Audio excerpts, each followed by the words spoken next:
to rehab from knee surgery. Saturday's Ole Miss Texas A&M game postponed over concerns related to COVID-19. Do you own or rent your home? Sure you do. Fortunately, Geico makes it easy to bundle your home and car insurance. It's a good thing, too, because having a home is hard work. Go to geico.com, get a quote, and see how much you could save. Geico.com. Easy. Matt Moscona. I'm very important. After further review. Say it one more time. After further review with Matt Moscona. And here we go. ESPN Baton Rouge, New Orleans, Alexandria. Live from the Mercedes-Benz of Baton Rouge Studios. Let's ride.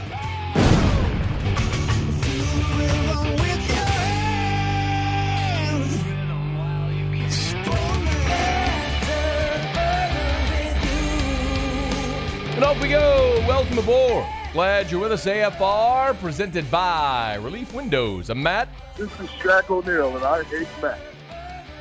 Danny Cardinal. Bo Wegman. And the Brain. Hey, the Brain got a poop. All right, we're here. Glad you are as well. Get out there and make it a good one. I literally found out a minute ago that Paul's not here today. I don't know if Danny or Bo or or Joe. Do we know? Anybody? We'll get there. Sounds good. We'll get there. Hope y'all had an awesome weekend, man. Game week for LSU. I think they're going to play a game. They should play a game. You said that last Monday. I did. Said on Friday, too, that this was going to be maybe a game week. Maybe. Ed Ogeron met with the media. We'll get into all of that. Of greater significance, though, is what's going on in New Orleans. This is a sort of three-pronged conversation. Saints win yesterday, which was a big win for a lot of different reasons. We've got to talk about the win over San Francisco. But we also have to talk about Drew Brees' injury. And what's more, with Drew Brees out now apparently for a significant amount of time, what the Saints do at quarterback, very likely with Jameis Winston, as we saw yesterday, that's likely to be the case moving forward. So let's take them each as we go, but I'll start with what is the significant news. If you haven't heard yet, Ed Werder, the first to tweet it, results of medical evaluations performed on Saints quarterback Drew Brees revealed he has multiple rib fractures on both sides of his chest and a collapsed lung on the right side. Injuries apparently suffered over 2 weeks. It is uncertain how much time he might miss. Again, that's a tweet from Ed Werder just a bit ago with the extent of the Drew Brees injuries. So a few things here. Let's talk about the game, then Brees, then what they do with Brees out. The Saints have won 6 straight. They're 7-2. This one came after they were able to rally from down 10-0 early and losing Drew Brees. With the offense a little shaky and uncertain because of Brees' injury, the defense had to step up in a massive way, and they did, and that was awesome. 27 unanswered points for New Orleans offensively after getting down 10-0. The defense held the line, which was great to see. A couple of interceptions. Malcolm Jenkins had one. Patrick Robinson in for an injured Marshawn Lattimore came away with one on a really athletic play. The rush defense, again, held an opponent under 100 yards rushing. The Saints now have extended their streak of not allowing a 100-yard rusher to 52 games. They are 1 game away from tying the all-time record held by the Philadelphia Eagles from 1989 to 1992, the Reggie White Eagles teams. The Saints are now 1 game shy of tying that team. You maintain your division lead. Tampa Bay beat Carolina yesterday. So a lot of things are really, really good about what transpired yesterday. Alvin Kamara had 3 touchdowns. You continued pressuring the quarterback. It was really good to see all of that. But all of it comes with this asterisk now because of the Drew Brees injury. And Drew Brees being out could very well pop the Saints bubble. I will maintain that I can't see the Saints winning a Super Bowl without Brees. And that is the goal. Like, that is the singular goal this year that we've all talked about. Drew Brees came back to make one more run at a Super Bowl. Your best chance of winning a Super Bowl is with Drew Brees. Anything short of that is not acceptable this season because this is an all-in season to win a Super Bowl with Drew Brees before he retires. Now, Brees' injury, if he's out for the season, pops that bubble. It doesn't seem like that's the case. No one has declared him out for the year, but multiple broken ribs, a collapsed lung. He's obviously going to need some time to come back from this. The good news is you have a couple of months still before you go into the playoffs. So, and one more factor there. Even if the Saints slide a bit with Brees out, remember, we've had this conversation, and I've held firm on this regardless of where New Orleans has been. A week ago, with their win, they were the 1 seed by virtue of a 3-way tiebreaker. Now, they're the 2 seed, actually, because the 2-team tiebreaker with Green Bay. I said it a week ago, I'll say it again. Seeding has never meant less. You could potentially have an NFL playoff bubble, which means home field is completely negated. And if they go to an 8-team format, nobody has a bye. And I don't know if you've been paying attention to the NFC West, but that whole damn division looks like they're going to get into the playoffs if it's an 8-team playoff, and they're all really good. So even if you're the 1 and you're playing a team out of there, like, are you pumped about having to play the Rams or the Seahawks or the Cardinals? Probably not. So seeding has never meant less. Just get in. You just need Jameis to hold the rope and get in. Which brings us to the third part of the conversation. That's Jameis Winston. Okay. Let me get this out of the way quickly. Okay?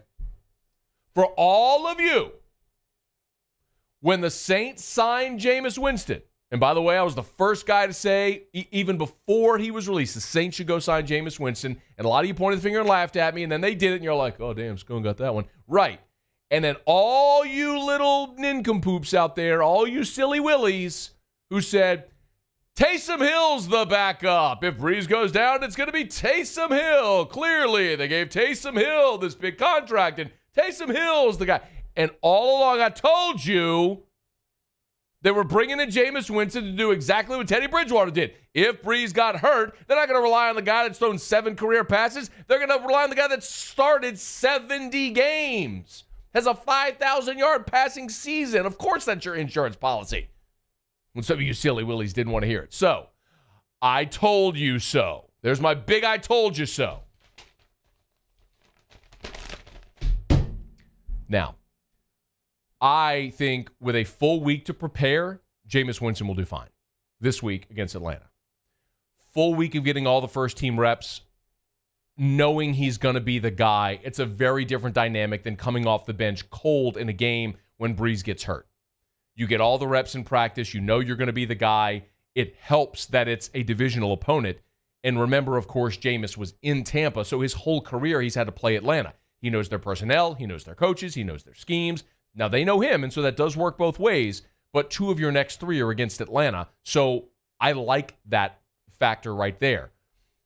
And the thing that actually kind of makes me excited, and it's a strange way to say it like that. I mean, I don't want to say I'm excited, but we all sort of understand this is it for Drew Brees. Like, we all know, without him really saying it, we all know this is it. This is Drew's last season. So there was going to be this question after the year of, where do you go next? Who's it going to be?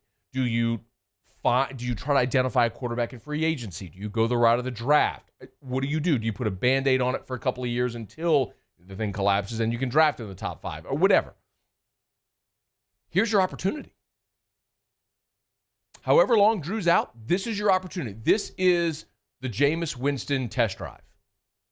He's reshaped his body, went vegan, lost all the weight. He's had this opportunity now to learn under Drew Brees and Sean Payton, to watch them and how they function. He's in an offense that's going to put him in a position to have a lot of success. He's got talented guys all around him. Kamara's there. Mike Thomas is back. Emmanuel Sanders is back, right? There's never been a better time than right now with this team for Jameis Winston to be the guy. So let's see how you do. If Jameis Winston goes and plays very well, like Teddy Bridgewater did a year ago, then the answer of what to do in the future becomes very easy. You've got your guy. He's already here. Sign him. And if he face plants, well, this was his audition not only for the Saints, but for the rest of the NFL. And the market, I think, becomes lukewarm for Jameis. But at least now you have the opportunity to know. You have like a real-life test drive here with a guy who could very well be your future. Instead of guessing based on his past performance and what you've seen in practice, now you actually get to see him function within this offense. So, yes, there's a ton to play for right now, but it also comes at a time where it's positioning you to determine what this might look like in the future if Jameis Winston is your guy. We're going to get that answer.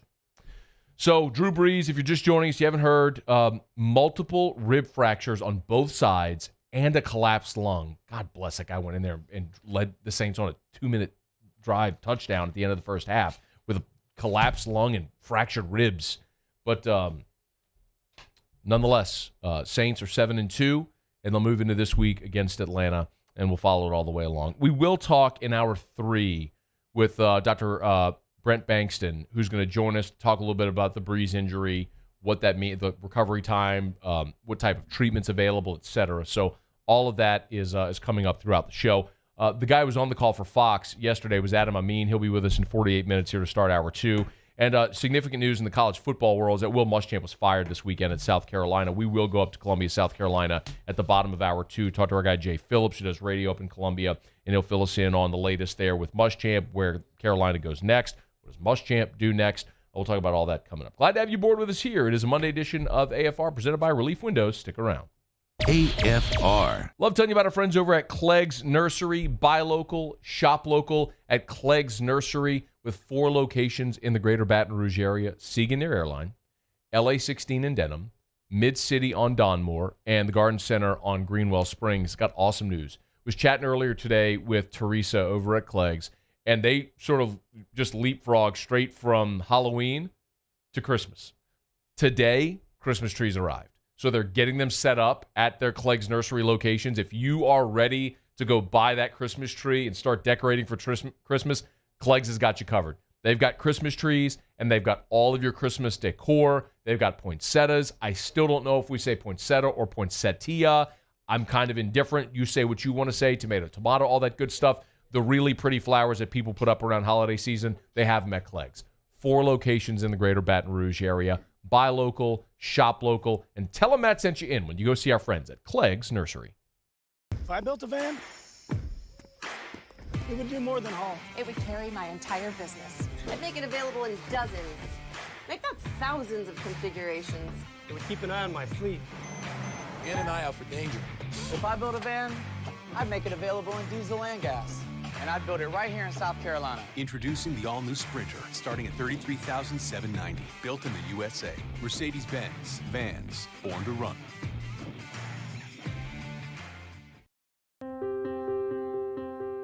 This isn't just another day. It's so much more. Kelly's life was put on hold when her auctioneer primary care doctor discovered a rare blood disorder. Her doctor connected her to an auctioneer care team of cancer, heart, and kidney specialists. With multiple primary care locations around Baton Rouge, same-day appointments, and online scheduling, we're relentless about keeping you healthy. Auctioneer Baton Rouge, innovating healthcare for Kelly. I've been doing business with Luba for 25 years. They're dependable, trustworthy. It's just the attention to detail with our clients. Our folks have years and years of experience. They're highly trained professionals, but many companies have that asset. What I'd like to think makes Luba a bit different is that we use those talents in a way that truly is dedicated to serving the needs of the folks who depend on us.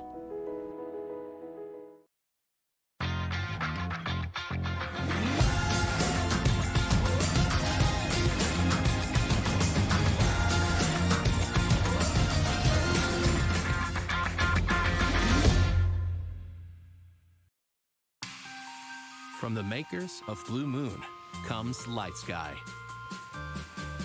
an extraordinary citrus sweet brewed with real tangerine peel. Only 95 calories. Welcome to the light side of the moon. Gulf Coast Office Products is a nationally recognized Savin office equipment dealer based right here in Louisiana. Over 100 employees strong, Gulf Coast has the boots on the ground to support all vertical markets, from education, engineering, legal, and finance. With the latest in office technology, from desktop to production segment units, Gulf Coast and Savin have the perfect fit for you. Call 225-756-2644. That's 756-2644 for Gulf Coast Office Products. At All-Star Toyota, you get it all. If you're in the market for an all-new Toyota vehicle, come see our friendly and knowledgeable sales team at All-Star Toyota. Located in Baton Rouge at the corner of Airline and Goodwood, we've been serving our community since 2005 by offering a large selection of new Toyota cars, trucks, and SUVs. Get behind the wheel of your dream car and take a test drive at All-Star Toyota today. Are you a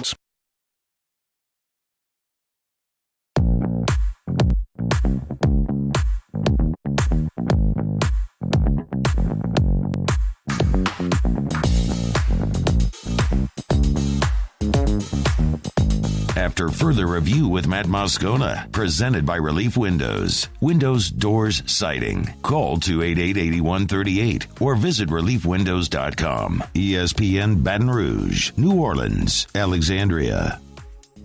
I'm glad you're hanging out with us here on a Monday edition of AFR, presented by Relief Windows.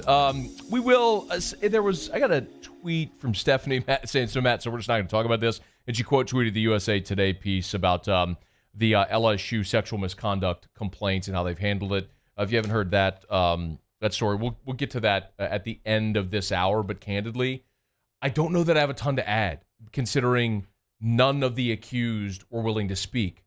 So you have one side of the story. I don't know, of very sincere and grave allegations. You have a statement from LSU and really nothing else. So I'll talk about it a bit later this hour. I just don't know that as of now, especially out of respect for the severity of the allegations, that I'm going to really just freelance a lot on that. So, but we can talk about it a bit later. Let's hear what Ed Ogeron had to say about it earlier today as well. We'll go around the SEC at the bottom of the hour. Glad you're hanging out with us here. And we will have plenty of chat. If you want to join us, you're certainly welcome to do so. Talk about Drew Brees' injury and where the Saints go from here. If you have not heard yet, this is the big news. It'll be on all of the NFL shows, all of the talking head shows, that Drew Brees, multiple rib fractures on both sides and a collapsed lung. He is out an indefinite amount of time, but it is most certain that he will not play this week against Atlanta. But you're welcome to join us if you want to. You can email the show, matt@1045ESPN.com, or tweet us at Matt Moscona, or jump at the Bayou Ford YouTube chat on the Watch 1045 ESPN YouTube channel. So we'll do tons of Saints LSU back and forth. It is game week for LSU at long last. The last time we saw this team play, they were getting hammered at Auburn, which feels like a lifetime ago, but it's been 2 weeks and some change. So LSU, after not playing last week, are expected to play this week. Ed Ogeron, they're at Arkansas. Ed Ogeron, can you play 3, please? Brain gave an update, was asked for an update on the roster. He did not say much other than this. We feel like we should get most of our quarantine guys back either today or tomorrow. So we feel like the room's going to be full today for the first time. We're actually going to have 2 quarterbacks practice. So Ed Ogeron said they expect to have everybody back. They'll have 2 quarterbacks practice. He mentioned last week that Zach Von Rosenberg was running as the backup. So TJ Finley was the only quarterback available a week ago. I think that much we know now. Max Johnson was one of the ones in quarantine, and Miles Brennan, of course, is injured. So Finley was the only quarterback they had, and Von Rosenberg was running backup. Von Rosenberg, who played quarterback some in high school at Zachary, and, of course, was a professional baseball player as a pitcher, and before coming back to LSU to punt, as he was invited back by Les Miles, and has certainly been a very pleasant surprise. But I did ask Ed, can you play 4, Brain, please, how they plan to handle the quarterback reps this week? Yeah, TJ's has taken the first team reps. Max hasn't practiced for a week now. We're going to let him get back. And we're going to see who's the best guy available. Right now, it's probably going to be TJ unless Max come on and have a great game, a great week. And but we're probably going to play both of them in the game. So expect both to play in the game. Both have different skill sets, as we saw. One of the most incredible things about this week with LSU playing Arkansas, I'm not sure if you've checked this out, but Arkansas is favored in the game. And you might shrug your shoulders and go, well, Matt, of course, have you seen LSU play? A couple of things to consider. First of all, life comes at you fast. This game is certainly evidence of that. A year ago, LSU was polishing off the greatest single season in the history of college football and winning a national championship en route to a perfect season. Arkansas, meanwhile, had lost 20 consecutive SEC games. Let me say that again slowly for those of you in the back who didn't hear me. Arkansas had lost 20 consecutive SEC games. For perspective, LSU was on a 16-game win streak. Arkansas lost 20 consecutive SEC games. And now Arkansas is favored over LSU. First of all, incredible job by Sam Pittman to get this roster of very average. This is not a good Arkansas roster. Let's be abundantly clear. This is not a talented Arkansas football team. They are average to bad on the talent scale.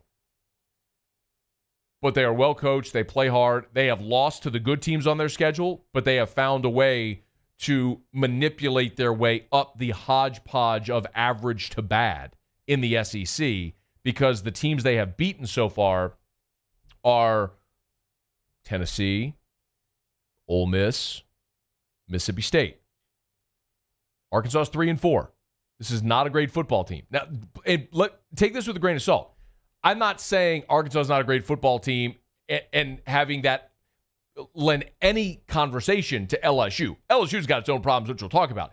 But understand, this ain't a great Arkansas football team.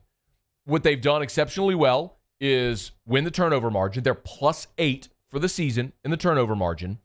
And they found a way to be balanced enough to beat the bad teams on their schedule. They beat Mississippi State 21-14, had a defensive score in that game. They beat Ole Miss 33-21. They beat Tennessee 24-13. Their losses to Georgia 37-10. They lost to Auburn 30-28, a game they actually should have won.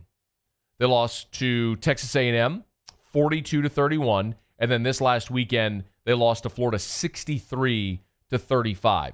So understand, this is an Arkansas football team. When I say they're not great, I need you to understand that this is in no way a commentary on LSU, because we know LSU isn't a great football team. But there's also this perception that Arkansas has turned it around, and they're good, which they've certainly become respectable, and they play hard, and they play team football, and they protect the football. But this is an Arkansas team that's allowing 428 yards a game. People laud Barry Odom in this defensive effort from Arkansas, which is much better than the horrendous team they were a year ago. But Arkansas is allowing 245 pass yards a game. They're allowing 183 rush yards per game. You can take this. I mean, understand what I just said. They're allowing 428 yards a game, 183 on the ground. Like, there is going to be yards and points to be had for LSU in this ball game if they can go to Fayetteville and get out of their own way. If LSU actually decides that they give a damn, like that they want to continue playing football for the next 5 games, like they want to play with some pride instead of laying down in the second half against Auburn, which they did, or grading out with double-digit loafs that Ed Ogeron told us about against Mississippi State. If LSU, which is a more talented team than Arkansas, goes to Fayetteville and decides they actually want to play hard, they can win this game, absolutely, and they probably should win the game. But I think Vegas is looking at it going, they've been burned so many times in LSU already this year. Do you remember LSU was favored at Auburn? LSU's been favored in every game so far this year. And they're sitting there at 2-3. So, see what you got. For what it's worth, ESPN's FPI gives LSU a 68% probability of winning this game against Arkansas. So the computers are saying LSU's a better football team than Arkansas. The odds makers are saying, like the Hogs at home. And look, considering what we've seen from LSU so far, I don't know how you'd favor them in any game that they're going to play. But this is definitely one of the ones remaining. This and Ole Miss, where you go, yep, LSU has a shot to get that one. So go get it. All right, it's after further review. Tigers, 1.5 point. That opened, by the way, at about 2.5. Dropped to 1.5. I'm looking at it right now. It's at 1. It's dropped another half point. So by the time they kick that off, LSU may ultimately be favored over Arkansas. But this is one you better go get. All right, it is after further review. Glad to have you aboard with us here. Monday show is brought to you by Relief Windows and ReliefWindows.com. Well, now I got a quick break. We'll go around the SEC, and I do want to talk a little bit about the big news from the conference, which is that Will Muschamp out after in his 5th season in South Carolina. We will go to South Carolina an hour from right now, bottom of hour 2. Jay Phillips does radio up in Columbia. He'll join us to fill us in on all that, but we'll get some thoughts on that as well when we come back and go around the SEC. Glad you're hanging out with us here on a Monday edition of AFR. Stick around. AFR. Looking up at that roof, if you need a roof repair, if you need a roof replacement, you need your roof cleaned, Premier South Roofing can do it all. PremierSouthLA.com, PremierSouthLA.com. Baton Rouge, Lafayette, Lake Charles, North Shore, all across South Louisiana, Premier South Roofing can help you out if you have a roofing issue. Start online at PremierSouthLA.com. You can see pictures of their work. You can read reviews from customers at PremierSouthLA.com. And you can see all the different types of roofs and roofing jobs that they can do. If it's commercial or residential, if it's your standard shingle roof, if it's a metal roof, gutters, awnings, slate, tile, Premier South Roofing does all of it, and they can offer you the longest labor warranty in the industry. Learn more at PremierSouthLA.com, PremierSouthLA.com, no matter where you are in South Louisiana. Baton Rouge, Lafayette, Lake Charles, or the North Shore, you can always check them out online as well at PremierSouthLA.com. PremierSouthLA.com. Are you a licensed contractor? There's lots of good contractors in Louisiana doing work the right way, but unfortunately, too many unlicensed contractors are working outside the licensing requirements. Working as a contractor in Louisiana requires a license for the company doing the work. The Louisiana State Licensing Board for Contractors wants to help you get licensed to allow you to conduct work legally. It's not difficult to get the license. We can help you. Go to lacontractor.org for more information. Licensed contractors, it's the law. Hello? What's up, E? What you doing? Chilling at the office working. You? Hanging at the job site. Chilling. Roof's up? Hey, Greg, roof up? Roof's up. Roof's up. Roof's up. Roof's up? Roof's up. Roof's up! Roof's up! Beautiful roof every single time. True. True. ServiceMaster Elite create clean, disinfected work environments. As a local business, we take pride in serving the New Orleans and Baton Rouge areas. Our cleaning protocols follow CDC and OSHA standards for healthcare settings, offices, senior living, restaurants, and industrial plants. Contact ServiceMaster Elite to get your operation ready for reopening with germ disinfection cleaning. ServiceMaster Elite, the trusted choice in professional cleaning since 1996. If I built a van, it would do more than haul. It would carry my entire business. I'd make it available in dozens, make not thousands of configurations. It would keep an eye on my fleet. And an eye out for danger. If I built a van, I'd make it available in diesel and gas. And I'd build it right here in South Carolina. Introducing the all-new Sprinter, starting at $33,790. Built in the USA. Mercedes-Benz. Vans. Born to run.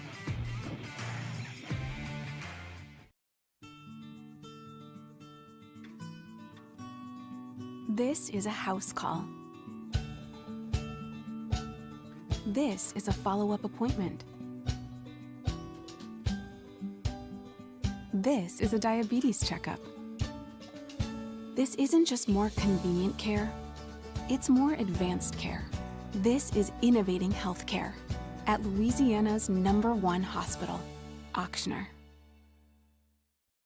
To all of our heroes working on the front lines of this COVID-19 pandemic, your bravery and selflessness represent the very best of us, and we want to say thank you.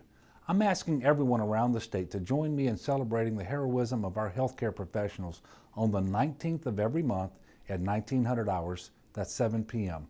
Write a note of appreciation, make plans to donate to charitable organizations, or say a prayer. To learn more, visit 19thanks.org.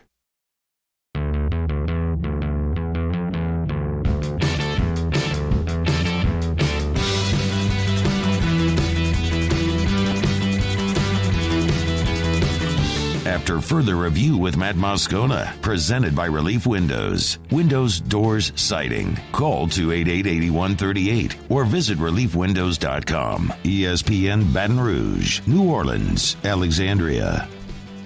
I'm not sure if you saw this news today, but the NCAA is in talks to hold the entire men's basketball tournament in Indianapolis. It will be all held at one site. What that means is the 13 sites across the country that normally host the preliminary rounds of the big dance now will not be utilized. All teams in the NCAA tournament will be in one location. And obviously, this is the NCAA's attempt to ensure at its best probability that the tournament happens. By canceling last year's March Madness, it cost the NCAA $375 million in revenue. And put flatly, that is the event that funds the NCAA. Remember, the college football playoff is outsourced. That is not, the NCAA does not crown a Division I football champion. It doesn't. The conferences collectively outsource their championship. It's not done by the NCAA. So this is really the thing. There's other things, Women's College World Series and the College World Series, but this is it. Like, this is the giant thing outside of sponsor dollars that funds the NCAA. So they've got to have March Madness this year. So they're thinking early, how do we ensure that this happens? And it's good to have this forethought. It's good to be thinking ahead to make sure that this can happen. And if you're looking into March and the way to make that happen, if it's one site, this makes the most sense. Now, there's no further details here about where. Obviously, you have multiple venues available if you need multiple venues. You've got the large venue. Now, if you don't have fans, does it really matter? But you have the large venue with Lucas Oil Stadium. You've got, what's the place where the Pacers play? It's something Bank Fieldhouse. Do you know it offhand? Whatever it is, the place where the Pacers play. They have that available as well. And one other benefit, if you've never been to Indianapolis, one of the benefits of downtown Indianapolis and hosting an event in Indianapolis as opposed to places like, for example, Houston. I'm not picking on Houston. Houston's great. But NRG is 15 minutes from downtown. So if you have all of your hotels and people staying downtown, they can't walk to the venues. In Indianapolis, it's like New Orleans, where everything's positioned and centralized, where you can walk from centrally located hotels to venues nearby instead of having a bus and ship all over town. So that's another benefit of having it in Indianapolis. And, of course, the NCAA offices are in Indianapolis. So just logistically, that makes a lot of sense as well because a lot of the relationships that are built in there with the NCAA and the city of Indianapolis. So either way, the best news is, as much of a bummer as it would be for those towns that normally host the early round games, the best news is they're planning on having the NCAA tournament this year. They're planning on having March Madness. So if you're a college basketball fan, and certainly in this part of the country, with the squad that Will Wade has, you would expect this team to be in the big dance with the possibility of making some noise. This is great to see that there is forethought about how to have the NCAA tournament to make sure that they have the NCAA tournament, even if it's in one place like Indianapolis. By the way, incidentally, the last time LSU was in the Final Four was in Indianapolis. That was Big Baby when he had tapeworms in his belly. Didn't go so hot for LSU in the national semifinal, but still got there. Maybe they'll be back in this year. All right, it's After Further Review brought to you by Southpointe Volkswagen, southpointevw.com, new, certified, pre-owned, in Baton Rouge and online at southpointevw.com. Shop them online. Remember, almost exclusively now, people shop for vehicles online. It's kind of incredible. The average car buyer visits 1.2 dealerships before making their purchase. What that means is people shop online, you identify the car you want, and then you go pick it up. So do that. Go to southpointevw.com. Sign and Drive is going on right now. 0 down, 0 to it signing, no first month's payment, no security deposit. With little other than your signature, you can drive away in a brand new Volkswagen from Southpointe Volkswagen, Louisiana's largest volume Volkswagen dealer. Southpointe Volkswagen, what's your direction? Okay, we do it every day about this time. Let's go around the SEC. Around the SEC, presented by Gulf Coast Office Products, excellence in imaging solutions. The South Carolina Gamecocks. South Carolina and head football coach Will Muschamp, they've parted ways. Offensive coordinator Mike Bobo, former head coach of Colorado State, he'll be the Gamecocks' interim coach for the remainder of the season.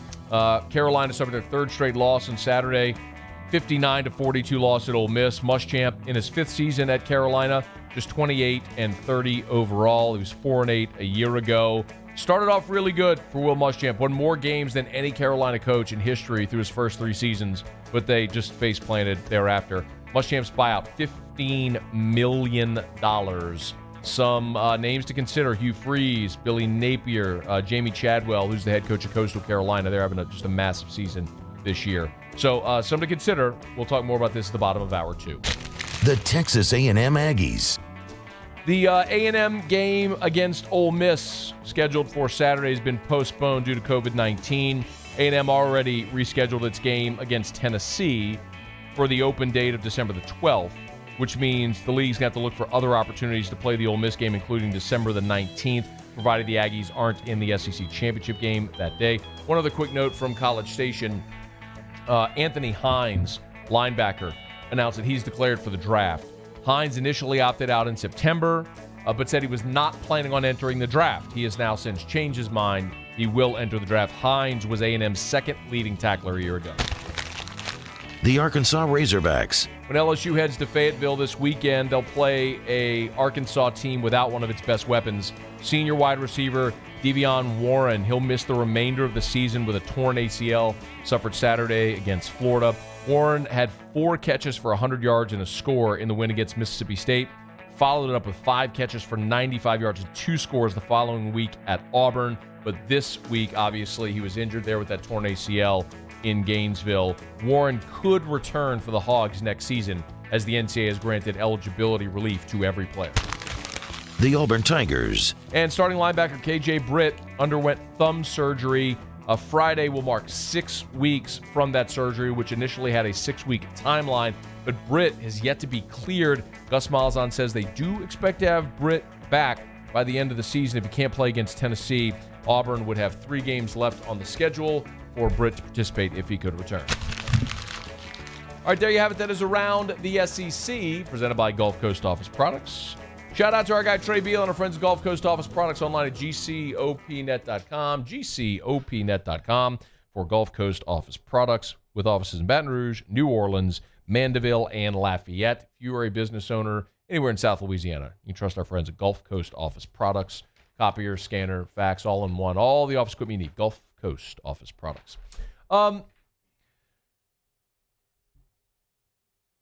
The Will Muschamp firing is really interesting for a variety of reasons. Timing is one, naturally. You're halfway through the season. Well, I say that. Gamecocks are 2-5. They've actually managed to play 7 games, so there's only 3 games left in the schedule for South Carolina. But more so because one of the questions that I've asked out loud here, and we've considered a good bit, is would the COVID budgetary issues net a reduced coaching carousel season? Meaning, we've had this conversation with Bo Pelini, right? LSU's $80 million in the red.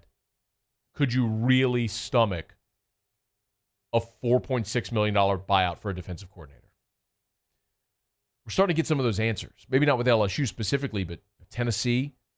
Just a couple weeks into the season, they fired their defensive line coach, Jimmy Brumbaugh, paid him $800K to walk. Now here you go with Will Muschamp.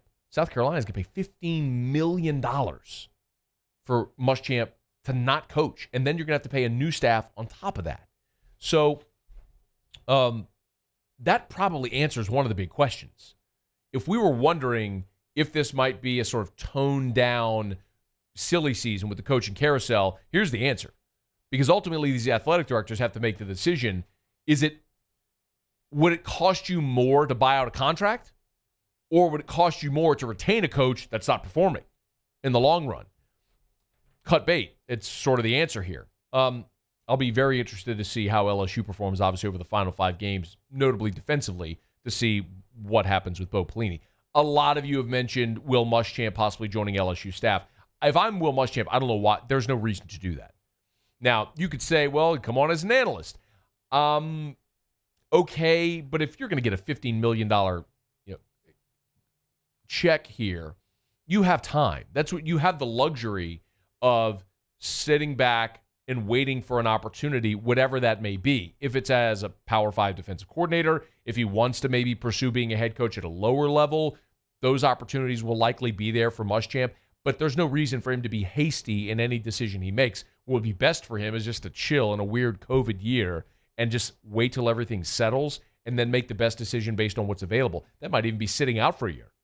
You sit out of football for a year and then try to get back in, wherever it may be. He would still be an in-demand defensive coordinator. Now, specifically with people asking about Muschamp being a DC at LSU, I wouldn't completely write that off, but I would also say, y'all realize many of y'all are sitting there looking at Bo Pelini going, he's got this antiquated defensive style. Yeah, he won a championship here, but that was in 2007.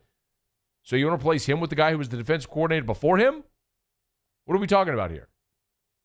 Is the idea new, young, innovative ideas, minds, or go the retread route? And I say the retread route with as much respect as I can for coaches who have accomplished an awful lot, but I think you understand what I mean. It's just the easiest and cleanest way to say it. If you could add Will Muschamp to your staff as an analyst, a guy who knows the SEC, who's been at LSU and Auburn and Florida and South Carolina, absolutely. Would that be my first choice for defensive coordinator? Probably not. Who replaces him will also be very interesting.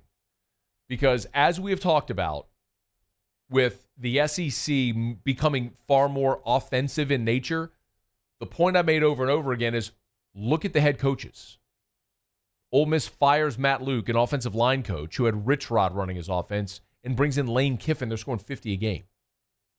Arkansas, of course, it's Sam Pittman, but his offensive coordinator is Kendall Briles. He was the one running that crazy offense at Baylor with his dad when they were scoring 60 a game. Dan Mullen at Florida, Mike Leach at Mississippi State, Jimbo Fisher at Texas A&M. Look at the hires around the SEC. They're becoming more offensive in nature. So you have a defensive guy in Will Muschamp who gets fired. What direction does South Carolina go? Do they go pursue Hugh Freeze? One thing I know for sure, or I'm pretty certain, is they're going to make an offensive-minded hire. If you go, typically you never, when a coach doesn't work, you don't repeat that same hiring process. You try to find the opposite. So instead of sort of a retread defensive coach, you probably go with like a young offensive-minded coach. So I will be very interested for many reasons to see what South Carolina does here. Obviously, because they're in the SEC and all of that matters. It's still an SEC job. But it also, I think, could further speak to the shift, the fundamental shift that's happening within the Southeastern Conference right now with the way coaches are being hired. And if you keep looking around and go, man, the SEC is looking more like the Big 12, it's because they're hiring like the Big 12. They're hiring coaches that run offenses like the Big 12. It's becoming less defensive-centric and more offensive-minded, and that's okay.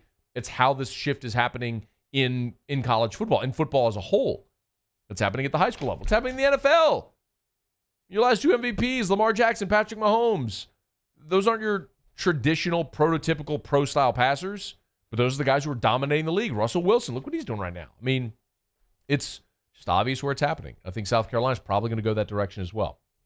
All right, y'all, it's After Further Review. We're brought to you by Relief Windows. We'll knock out a quick break, come back. Wrap up hour number one. I'll give you a few thoughts and let's hear what Ed Ogeron had to say about the USA Today feature that was written today. It's a lot of very damning allegations against LSU as an institution, not just some former players, but as an institution as a whole. We'll delve into that a little bit when we come back. Adam Amin, who was on the call yesterday for Saints Niners on Fox, he'll be with us in 15 minutes. Glad you're hanging out with us here on AFR. AFR. AFR is brought to you by Insurance Network of Louisiana. Listen, we all have insurance. Legally, we all have to have insurance. And the bottom line is too many of us are overpaying and or underinsured. Don't. Call Insurance Network of Louisiana. Let them shop to see if they can get you better coverage for less money. It's an easy process. The analogy I give you often is like a sports agent. Would you hire an agent that could only negotiate with one team? Or would you hire an agent that could negotiate with every team to get you the best contract? That's Insurance Network of Louisiana. If you go to State Farm, Allstate, Liberty Mutual, that's fine and good. And they may be great people, but they can only get you rates from their parent company. When you call Insurance Network of Louisiana, they shop dozens of the top-rated companies in the world to see if they can get you better coverage for less money. 293-0450, 293-0450, or lainsurance.net. Did I mention this process is free to do? 293-0450. T-Bob Hebert here with breaking news. Front to Back Boat Services is the shop to upgrade your boat tech this fall. With not one but two NMEA certified techs, who better to install your Panoptic sonar, your HD displays. You want to see the fish under the water before you even cast? They have that. Trolling motor you could control with your iPhone? They have that. So what are you waiting for? Get into Front to Back Boat Services right now. Upgrade your boat tech. Make your boating dreams come true. Front to Back Boat Services. You may not know about the 4Kids Foundation, but you've probably heard of the Zurich Classic. And the Zurich Classic exists because of 4Kids. But it's what happens after the tournament that really counts. 100% of the proceeds are donated by the 4Kids Foundation to hundreds of local charities, totaling more than $40 million, all to help local children and families in need. 4Kids helps kids through golf, because every child deserves a shot at a brighter future. Gulf Coast Bank and Trust is a local bank with a straightforward philosophy. It's about doing the right thing for our customers. Participating in our community with annual local fundraisers. Offering individual attention in a modern banking atmosphere with a trusted local company. Gulf Coast Bank invested in technology with a local touch, giving our customers the power to bank anywhere, anytime. We're building relationships through personal service as the bank that cares about you. Gulf Coast Bank and Trust, the bank that cares about you. I've been doing business with Luba for 25 years. They're dependable, trustworthy. It's just the attention to detail with our clients. Our folks have years and years of experience. They're highly trained professionals, but many companies have that asset. What I'd like to think makes Luba a bit different is that we use those talents in a way that truly is dedicated to serving the needs of the folks who depend on us. This isn't just another day. It's so much more. Kelly's life was put on hold when her auctioneer primary care doctor discovered a rare blood disorder. Her doctor connected her to an auctioneer care team of cancer, heart, and kidney specialists. With multiple primary care locations around Baton Rouge, same-day appointments, and online scheduling, we're relentless about keeping you healthy. Auctioneer Baton Rouge, innovating healthcare for Kelly. Gulf Coast Office Products is a nationally recognized Savin office equipment dealer based right here in Louisiana. Over 100 employees strong, Gulf Coast has the boots on the ground to support all vertical markets from education, engineering, legal, and finance. With the latest in office technology from desktop to production segment units, Gulf Coast and Savin have the perfect fit for you. Call 225-756-2644. That's 756-2644 for Gulf.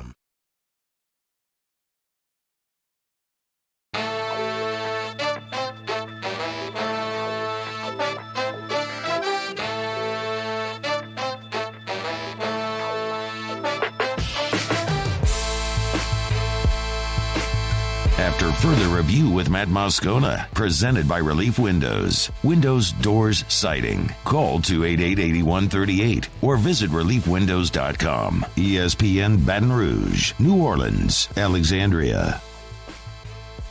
All right, wrapping up hour number one, and glad to have you hanging out with us here. Adam Amin, 11 minutes. Guy's been a good friend of our show for a long time, man. Adam started his career, I shouldn't say started, but was at ESPN and really started his ascent as a play-by-play man while he was at ESPN, and we kind of got to know Adam here because, man, 5-6 years ago, whenever ESPN acquired all the rights for college baseball's postseason, and if you remember this, it became a big stink around here because regional games were moved to the Watch ESPN or ESPN 3 at the time. It was all streaming. It was over the top. And a lot of LSU fans were displeased because we've been spoiled by great baseball coverage, but that allowed every regional game to be broadcast. I digress. The point is, Adam Amin was here calling regional, whoever the 2 versus 3, Army against Southern Miss, regional baseball at the box in front of 50, whatever. And that's how I got to know him. I was like, man, that guy's really good. And so he started coming on the show a good bit, and he's just been exceptional, man. He He started his ascent at ESPN, doing college football for ESPN television, did the NBA and the NFL for ESPN radio, and now he got plucked away by Fox. So he's doing Fox NFL coverage, and also he's from Chicago, so calls the games for the local teams there in Chicago as well. So, but Adam was in New Orleans on the call for Saints-Niners yesterday, so he's going to join us coming up here in about 9 minutes from right now. So, by now you probably know, USA Today published an expose on LSU athletics, namely LSU football, and how the administration at LSU has reportedly, according to this piece anyway, continuously swept under the rug allegations of sexual misconduct. So that's the headline anyway from USA Today. LSU mishandled sexual misconduct complaints against students, including top athletes. They detail situations involving former LSU running back Darius Geis, a former LSU receiver Drake Davis. They also mentioned in total 9 players. Among them that they also mention are Grant Delpit and Jacob Phillips. So even stories as old as Devon Gottschall. LSU did not make any of the coaches accused available or administrators. So no one within LSU gave an interview to USA Today. LSU did release a statement to USA Today, and their statement reads, here it is. We are unwavering in our commitment to respond promptly to any reports of misconduct, to investigate these reports in a manner that is fair and equitable, to support victims of sexual assault, and to protect the privacy of our students according to the law. Putting an end to sexual assault is an institutional priority. We are constantly working to achieve that goal. So that's the statement that LSU released to USA Today.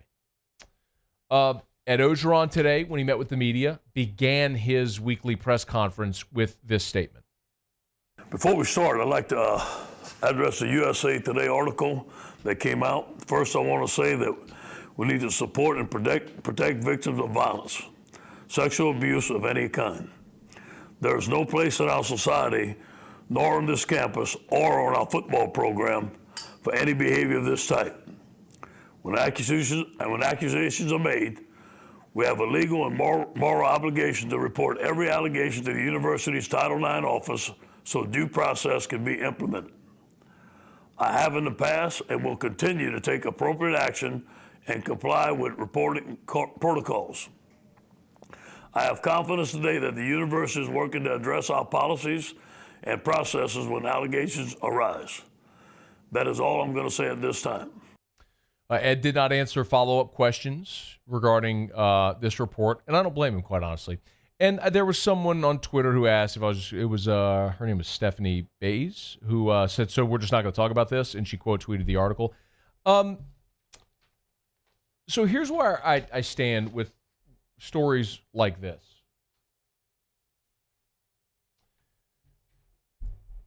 First of all, it is abhorrent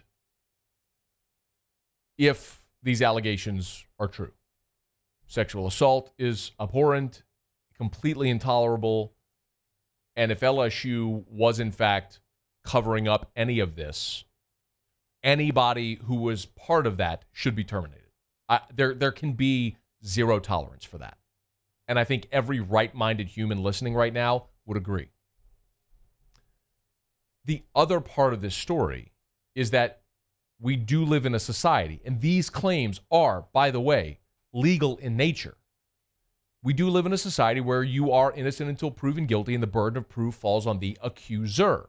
Because if we just assumed everyone accused was guilty, then you could throw out accusations whenever you want. If you read through the story, there's a lot of things that you wonder, would that actually hold up in court? The other thing is, we have not heard from any of the accused, and probably wouldn't until it went to court. Unless and until it went to court.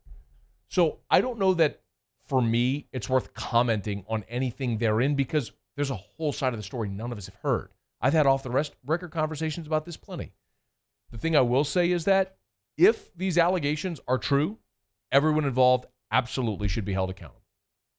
As this story develops, we'll continue to talk about it as we know more. Hour 2 next. AFR. Brought to you by GMFS Mortgage and GMFSmortgage.com. Changing lives since 1999. I told you I got a great testimonial last week. AFR listener called GMFS Mortgage, lowered their interest rate from a 4.85 to a 2.85. Ultimately saved them $400 a month on their mortgage by lowering their interest rate. It's incredible. What could you and your family potentially do with your budget with an extra $400 a month? GMFS Mortgage. If you're a homeowner and you know your interest rate is above a 4, it is so worth a call. It is worth a call to a local loan officer, GMFS Mortgage, to see if they can refinance your mortgage to take advantage of these historically low rates to get you a better rate and lower your monthly mortgage payment. GMFSmortgage.com, our state's largest local lender with loan officers all over Louisiana.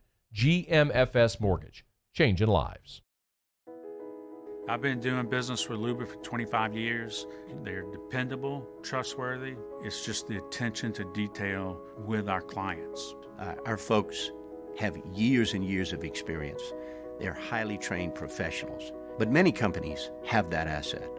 What I'd like to think makes Luba a bit different is that we use those talents in a way that truly is dedicated to serving the needs of the folks who depend on us.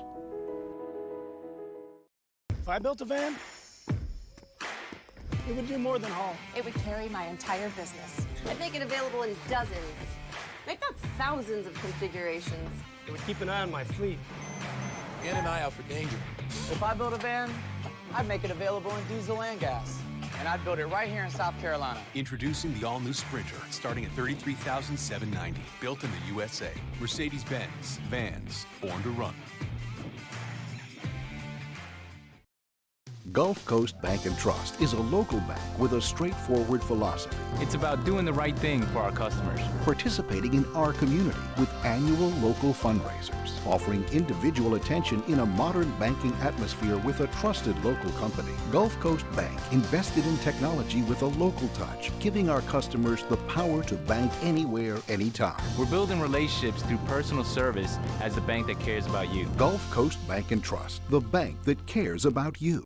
ServiceMaster Elite create clean, disinfected work environments. As a local business, we take pride in serving the New Orleans and Baton Rouge areas. Our cleaning protocols follow CDC and OSHA standards for healthcare settings, offices, senior living, restaurants, and industrial plants. Contact ServiceMaster Elite to get your operation ready for reopening with germ disinfection cleaning. ServiceMaster Elite, the trusted choice in professional cleaning since 1996.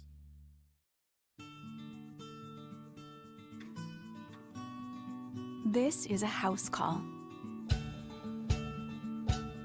This is a follow-up appointment. This is a diabetes checkup. This isn't just more convenient care, it's more advanced care. This is innovating healthcare at Louisiana's #1 hospital, Auctioner. To all of our heroes working on the front lines of this COVID-19 pandemic, your bravery and selflessness represent the very best of us, and we want to say thank you. I'm asking everyone around the state to join me in celebrating the heroism of our healthcare professionals on the 19th of every month at 1900 hours, that's 7 p.m. Write a note of appreciation, make plans to donate to charitable organizations, or say a prayer. To learn more, visit 19thanks.org. Thank you, and God bless.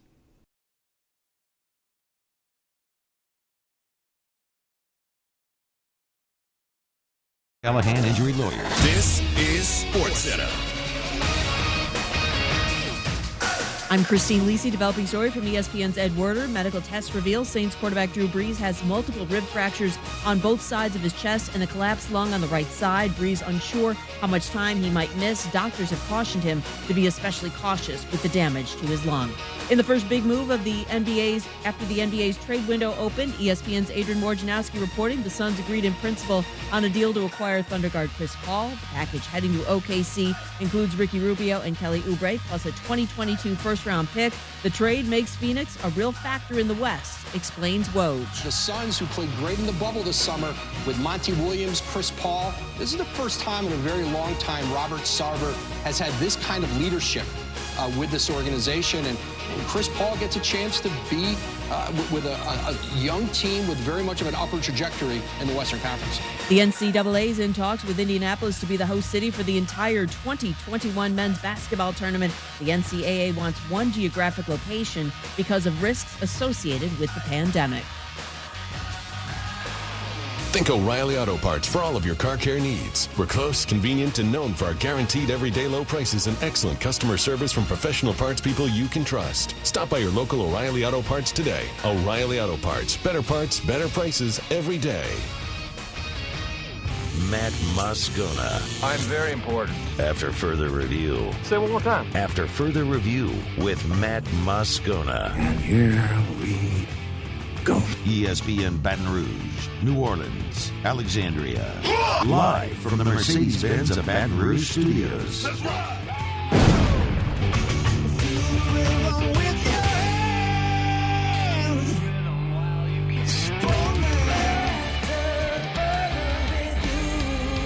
Hour 2, off we go. Welcome aboard. Glad you're with us. AFR, presented by Relief Windows. I'm Matt. I appreciate it, bud. Have a good one. Joseph Rodriguez. Hey, Joe, what you doing? And the brain. Hey, the brain got a poop. And Mr. Toby Topley.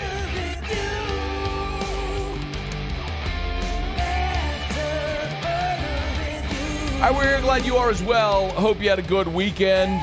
Houdat Saints win. They're 7-2, but came at a price. A lot of injuries, including, of course, Drew Brees. You heard there at the top of the hour. Brees, multiple rib fractures and a punctured lung. He certainly won't play this week. It's indefinite how long he will be out. A guy who was on the call yesterday for Fox, our friend Adam Amin, good enough to join us here for a couple of minutes. Adam, thanks for the time, man. How are you? I'm doing all right, brother. Great to hear your voice. Same, man. What was it like calling a game in a mostly empty Superdome? Weird for me personally, just because, I don't know, at this point, maybe 8 or 9 times I've been in the Superdome. It's always been, one of the best atmospheres around, whether it's been for a bowl game, called a couple of New Orleans bowls where, Louisiana Tech was playing or the Raging Cajuns were there, and it's, a raucous atmosphere, even if it's not 70,000 people. And then I've been there when 70,000 people are in the stands for, the however many Saints games I've been lucky enough to do on the radio. So a little odd for sure. Now, I will say that, and Sean Payton talked about this, and I expected it to be the case, that he said when Carolina was in town and you guys had 3,000 people there, even that sounded like it made a difference. And I did feel like there was a difference. I think for our crew, at least for the games that I've been able to call, I think maybe all but 1 or 2, all but 2 or 3 have been empty. I think maybe Denver, we had a game early in the season that had fans there. And then this game at the Superdome, and I'm trying to remember maybe one other game, and that's it. So for us, I haven't really been used to it personally, and even having 6,000 fans to me did make a difference. He's on Twitter at Adam Amin. Now, the biggest storyline, obviously, I guess I'm burying the lead here, is Drew Brees. So you're in the booth. When are you aware that something's wrong with Drew? After the hit, and I know, by the way, some people were like, unsure about what Mark was talking about in terms of Mark Schlereth, my partner, was talking about in terms of like, oh, then they're not football players or something like that. I think people misconstrued what he meant by that. We were talking about the context of how quarterbacks are protected in the league and how the rules are applied. I think I hope people understood that. It seems like some people didn't, and I just want to make sure that's clear. But that's interesting, man. I didn't even consider that. Maybe you've gotten some pushback. I hadn't heard that here, for whatever it's worth. Good, yeah. I'm glad. It was again. It's Twitter, so it's like 3 or 4 people that want to. That more often than not, and if you're one of these people, I apologize, now, and I'm sorry you feel the way you feel. But there are some people who are looking for something to be upset about, or looking for an argument, or hear something and can't process the second layer of what's being said, and that's fine. It's football. You're sitting on your couch. You're having a beer. Enjoy yourself. You're fine.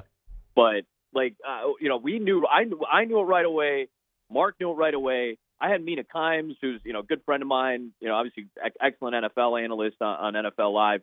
She's texting me going, dude, Brees looks bad. Like the way he was walking around, did not look good. And I'm like, yeah, I'll be fascinated to see what he looks like.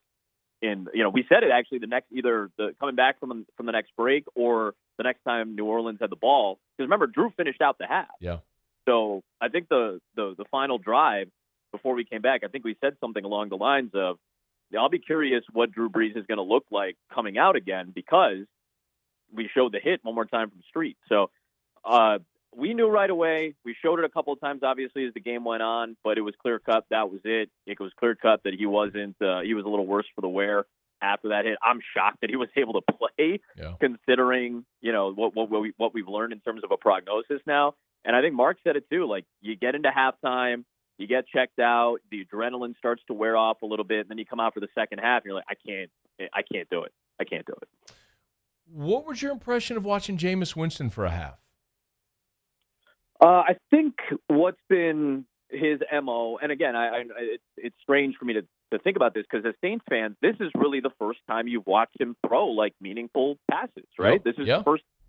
So, I think maybe, having seen him twice a year when he was with Tampa Bay, you might get the impression that, he puts up big numbers. He threw for 5,000 yards, all of that stuff. Throws for 30 interceptions in the same season. He throws for 30-plus touchdowns. Yeah, we can see why. It's about 3 out of every 5 passes are going to be complete. Yeah, that seemed to be the case. So we got the Jameis Winston that I think they got in Tampa Bay for those 5 years or 4. 5 years. So I'm not expecting, at least for now, I'm not expecting anything different. He can win you some games. He can lose you some games. The difference is here, Sean Payton has multiple options. I'm not saying that Taysom Hill needs to be throwing the football. He's only thrown it 18, 19 times in his career. I'm not saying that needs to be a huge element to the offense, but it's an option. And I feel like that's the one thing about Winston. He felt a little bit more comfortable in Tampa Bay, slinging it around. I think Sean Payton is going to do a much better job of protecting him. The one thing that you know about this offense that I know is that it's get the ball out quick. Don't let Brees get hit. Let the offensive line, have some pressure off the offensive line and pass pro, and run these slant routes for Michael Thomas. Run the in cuts. Run Kamara into the flat. Those options are still there, and that's fine. If that's the offense, if that's what the offense is based on, then you're going to be fine in terms of productive drives. What I worry about, of course, is does Jameis Winston have the Drew Brees element of here's a minute 47 and 1 timeout, get us into field goal range. Here's the 2-minute warning, no timeouts, get us a touchdown or give us a shot to get there. I don't know if he's going to have that as consistently as Drew did. Adam, is it practical to think that Jameis Winston can do for the Saints what Teddy Bridgewater did a year ago? He played 5 games, maybe not 5-0, but really just what he was charged with was, hey man, keep the train on the tracks. Like, can he do that and hold the rope long enough until Drew Brees comes back to maybe the Saints could go on a playoff run if Brees is back? I absolutely do, and again, like we were just talking about, I feel like there's enough there to get you wins. He has enough. He's a talented player, and he's a guy who has learned a lot. I think under Sean Payton will continue to grow in this current situation. But the other thing that depends on how do you get those wins, right? How do you eat W's, as I know he likes to say and gesture? How do you get to that? How do you get to that point? A lot of it, Maddie, is going to depend on the other elements to this team too. Like that's you got to understand. Like this defense is still rock solid. All right, it's 52 straight games without a 100-yard rusher. Like we didn't even really talk about that yesterday. I mentioned how stout the run defense is, but we didn't really mention that stat because it's become so commonplace to not see it happen.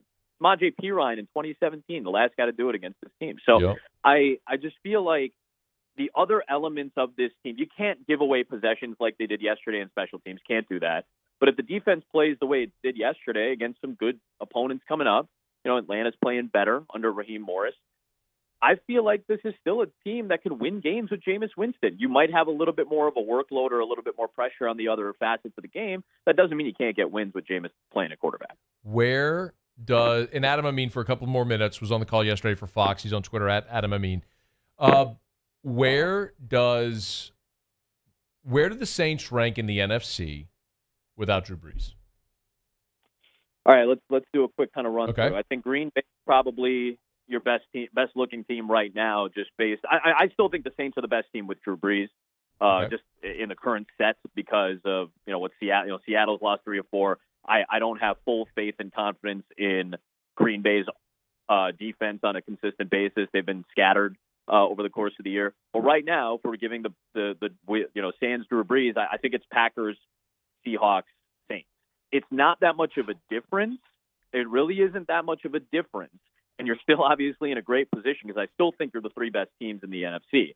I look at, nobody in the East is better than the Saints, even with Jameis Winston. Nobody that is in the wild card hunt right now. Maybe you could argue the Bears, but their offense is so flaky. We'll see what they look like with Bill Lazor calling plays. And you guys saw it too, a couple of weeks back. That their play calling needed a boost, and I'm hoping that Lazor is for them. But I don't see these other teams still stacking up to New Orleans. I guess you could say maybe throw Tampa Bay back in the mix. I keep forgetting about them because New Orleans swept them. That's a big. Tom Brady's never been swept by a divisional opponent until this year. So I guess you could probably shoot Tampa Bay up because their defense, other than what we saw last week against the Saints, is still pretty good. And Brady, as he proved yesterday, is still pretty good, and the offense can roll. So let's put them at 4. They go from maybe 2 to 4. I don't think it's that much of a drop. I think, like we talked about, we gave elements and a reason why Winston can get you some wins. So let's put him down at 4 right now. It's amazing what happens when you don't get to play the Jets and the Dolphins twice a year, huh? What was Brady's record? Like 30-3 or 30-2, something like that against the Bills. I mean, just insane. So at least the Jets played him. The Eat a W thing, by the way, the original Eat a W that went viral was in the Dome against the Saints, and I'll be damned if they didn't win that game. So Tampa. So it's crazy, Adam, that we would crack Jameis forever about that because it was just so stupid. And now everyone here loves it. It's amazing when he just changes helmets and everyone's like, it's so great. The Eat a W thing, man. At least it's self-deprecating. It's almost as if fans have an inherent bias of some sort. Who would have thought? Amazing concept. Adam Amin is our guest. Fox Sports was on the call with Mark Schlereth yesterday, Saints-Niners. Do you know if you're going to have the Saints again the rest of the year? We'll see Thanksgiving weekend. Actually, we'll see the Saints in Denver. So I'll be really curious, assuming Jameis is still at quarterback at that point, just what the offensive shift is. And I'm excited to see him again. And still, this is a run despite the loss of Drew. There's still winnable games on the schedule for the next few weeks. There's some winnable contests there. So it's not time to hit the panic button yet. We saw what happened last year. It's a playoff team, even when you lose Brees for a few games. Stay the course. I think stay the course if you're New Orleans. I think it'll be fine. Are you still going to be doing NFL when the NBA season starts? Yeah, that'll still be my priority. And then the Bulls are kind enough to be flexible and work around it. We'll see what it's going to look like too. Yeah, I mean, if I had to bank on it right now, I'm guessing the road TV teams won't be traveling. So we'll be working out of Chicago for a majority of the winter. That's my assumption. Y'all follow him on Twitter at Adam Amin, who was on the call yesterday. Great broadcaster, has been a good friend of ours for a long time. Hey, man, I'm happy for you. Great job yesterday. We'll talk again soon, all right? Appreciate you, brother. Thanks. Okay, man. We'll see you. That is Adam Amin. Guy does a really good job, man. Very, very excited for him as a young guy that's achieved some awesome stuff already in his career, and he will be the voice of many moments we talk about for generations because he's that good, and he's going to keep drawing top assignments. He's really, really, really good. All right, it's After Further Review. Glad you're with us. Appreciate Adam's perspective. If you missed it, and if you're just joining us and haven't heard, Drew Brees, multiple rib fractures on both sides and a collapsed lung in the game yesterday. Dr. Brent Bankston of Brock, Baton Rouge Orthopedic Clinic, he'll be with us 1 hour from right now to talk about that injury, the recovery, timeline, all that sort of stuff. So we'll get you some info on that 1 hour from right now. Let me knock out a quick break. We'll come back. Let's hear a little more from Ed Ogeron. Met with the media today to preview the Arkansas game, and we know when the LSU-Texas A&M game will kick off. That's coming up next. It's AFR. AFR. Brought to you by Darren James and Associates, powered by eXp Realty. Every home listed by every company, all in one place. Agent225.com. Agent225.com. Remember, if you're thinking about selling your home, call Darren James, get your home sold. Here's one that just went on the site 1 day ago. Oxley Drive in Baton Rouge, 4-bedroom, 3-bath, 2,700 square feet, $329,900. Check it out. It's the first listing right there. How about that?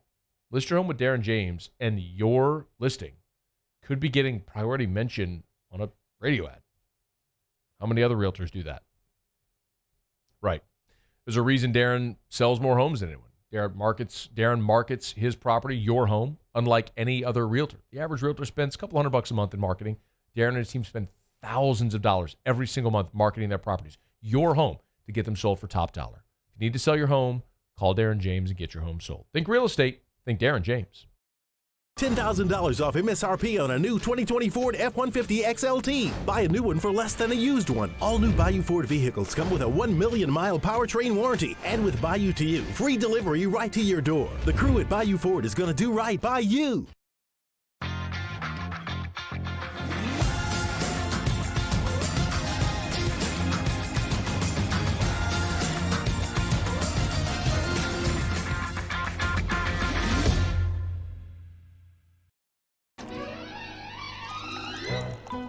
Le posso offrire un caffè?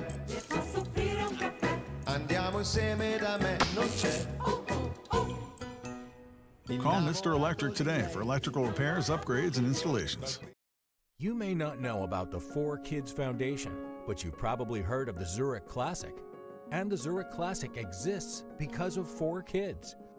But it's what happens after the tournament that really counts. 100% of the proceeds are donated by the 4Kids Foundation to hundreds of local charities, totaling more than $40 million, all to help local children and families in need. 4Kids helps kids through golf, because every child deserves a shot at a brighter future. Gulf Coast Bank and Trust is a local bank with a straightforward philosophy. It's about doing the right thing for our customers. Participating in our community with annual local fundraisers, offering individual attention in a modern banking atmosphere with a trusted local company. Gulf Coast Bank invested in technology with a local touch, giving our customers the power to bank anywhere, anytime. We're building relationships through personal service as the bank that cares about you. Gulf Coast Bank and Trust, the bank that cares about you. I've been doing business with Luba for 25 years. They're dependable, trustworthy. It's just the attention to detail with our clients. Our folks have years and years of experience. They're highly trained professionals. But many companies have that asset. What I'd like to think makes Luba a bit different is that we use those talents in a way that truly is dedicated to serving the needs of the folks who depend on us. This isn't just another day, it's so much more. Kelly's life was put on hold when her auctioneer primary care doctor discovered a rare blood disorder. Her doctor connected her to an auctioneer care team of cancer, heart, and kidney specialists. With multiple primary care locations around Baton Rouge, same-day appointments, and online scheduling, we're relentless about keeping you healthy. Auctioneer Baton Rouge, innovating healthcare for Kelly. Toyotathon is happening now at Corbell Toyota in Opelousas. Get into a 20 Camry for $297 a month. So come on down to Happy Town for Toyotathon. That's Corbell Toyota in Opelousas. Happy Town.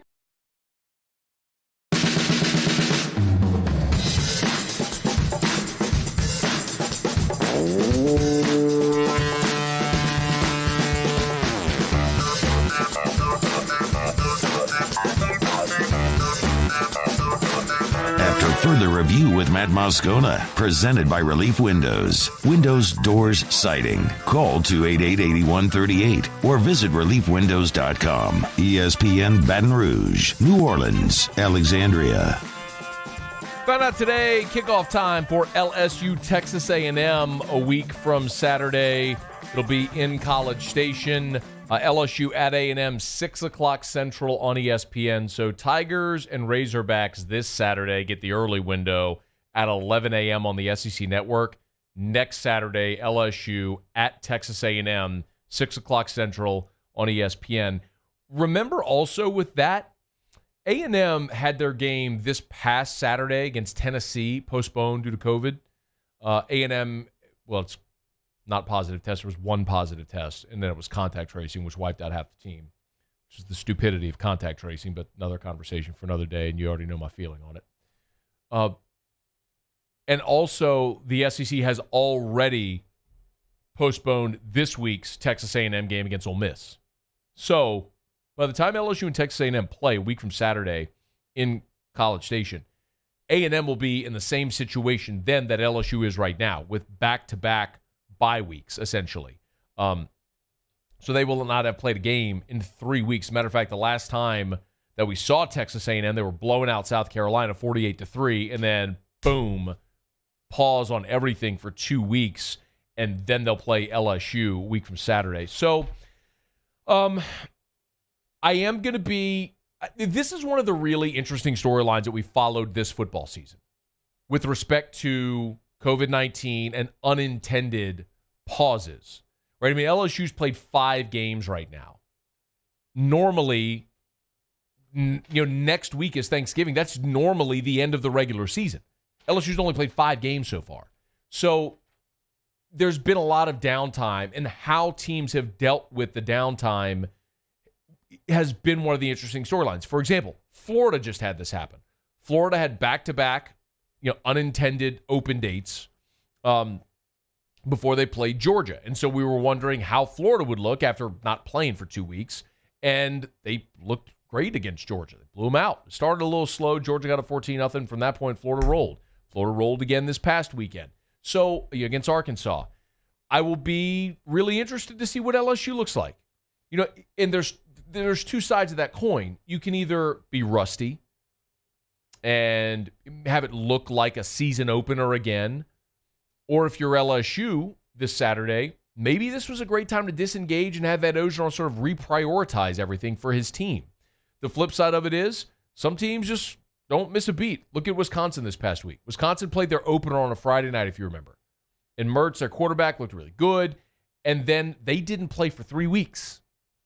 And they were back out there this week and looked awesome. So, man, they went to Ann Arbor and blew out Michigan. So I just think good teams will find a way to limit the impact that these variables and changes have. The thing for LSU right now is there's not a good team. But is this an opportunity for Ed? I would be interested. I'm a little surprised Ed didn't say this today. He was asked about playing young guys. And this is, can you play 10, please, Britt? The question was kind of asked, considering you're 2-3 and you're not going to win a championship, do you kind of consider playing some of your younger players more to get these guys experience? Here's what Ed said. He was definitive. Yeah, it's always about winning the game. And we got a lot of young guys playing, so it kind of works out both. But I'm not going to take out an older guy just to play a younger guy to give him reps. This is about win the game, give our guys the best chance to win. So if you remember, when Ed became the interim head coach in 2016, his mantra over and over was our new season. Do you remember that? They'd already lost a couple of games. If you remember, they lost the game at Lambeau to Wisconsin. They lost a heartbreaker to Auburn. They're sitting there with 2 losses before you even get to October. And Ed's whole thing at that point, and for the rest of the year, was our new season. I mean, that's basically how he built it. He said, take those first 4 games, chop them off. They never happened. Let's start fresh from right now and see what we can make of the season. And the only game they lost the rest of the way was Bama. I mean, until Florida. The Hurricane Matthew reschedule. You all know how that went down. But anyway, the point is, it worked. It worked to refocus his team. And I was a little surprised, and maybe he's saying this internally and maybe not to us in the media, but that approach worked then, and I almost think, could you do it again now? Say, listen, what happened at the beginning of the season, that's done. We can't change it. We just were gifted a 2-week hiatus to hit the reset, to get healthy, to refresh. Let's go start with a 5-game season and see if we can make some hay. I don't know how committed this team is, this LSU team is. And I want to say this, I want to throw this caveat before I go any further with this. In even the first game against Mississippi State, I would never say that they quit or they gave up or they weren't trying, because that's just, there's very little way, if ever, to prove it. And that's a hell of an accusation. But when Ed Orgeron, after the Mississippi State game, comes out and says, we graded loafs, and some guys had double-digit loafs, well, that tells you what you need to know. Then you go watch that second half against Auburn, and it was evident, man. When Auburn, after the deflected interception that they got off of Finley early in the third quarter and scored, and it was 3 touchdowns, and boom, it was over. LSU just deflated, and it was done. It was done at that point. So while I hesitate to make that accusation, I think it's fair to wonder right now how much this team, which defending champs, comes into the season with lofty expectations, preseason top 10. Now you're 2-3. You're historically bad on defense. Do you care? Like, that is a very fair question. What type of effort are we going to get from this LSU team? What are they playing for? How can you sort of reassess what your goals are? Listen, one of the things Ed said, look, is all these guys do have a lot to play for. I mean, a lot of these guys right now are playing for draft. Play 18, Brain, if you would. This was Ed when he was talking about some of the older guys who you think might have checked out, considering they won a championship a year ago. What are they playing for now? Well, they want to win. They want to go out winning. They represent the purple and gold, and they don't like the results on the field either. But you know what? A lot of them got a lot of things to prove on the field to go into the NFL, and they put it on tape. And, let's use Terrence Marshall as an example. Guy's having a tremendous season. He wants to talk to the team today. I know he wants to talk to the team about playing one team, one heartbeat. Let's go beat Arkansas one game at a time. Got a lot of good football left. It feels like if you're LSU, if you're able to get that building block, which we thought came against South Carolina. We thought they got it against South Carolina. The moment where the Florida game didn't happen, it gave them a chance to relax after Missouri, to decompress, to reassess. Finley goes in, lights it up. You score 52, and all of a sudden you're feeling like you got some mojo. Then you get hammered at Auburn when you face a little adversity, and then you got 2 weeks to sit.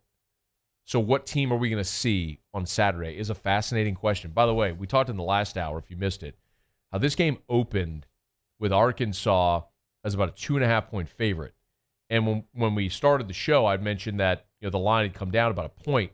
And Jimmy Ott texted me, and I appreciate him good looking out on this, that the line is now moved in LSU. I thought by the time they kicked off, LSU would be favored in the ballgame. LSU's favored in the ballgame now. LSU's a 1-point favorite, or 1.5, depending on where you lay your bets. But LSU has switched and is now favored in the ballgame. So, talked about in hour one.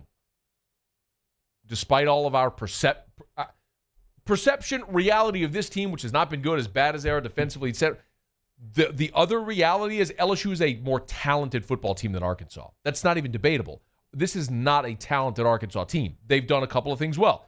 They protected the football, they forced turnovers, and they've been able to beat bad teams.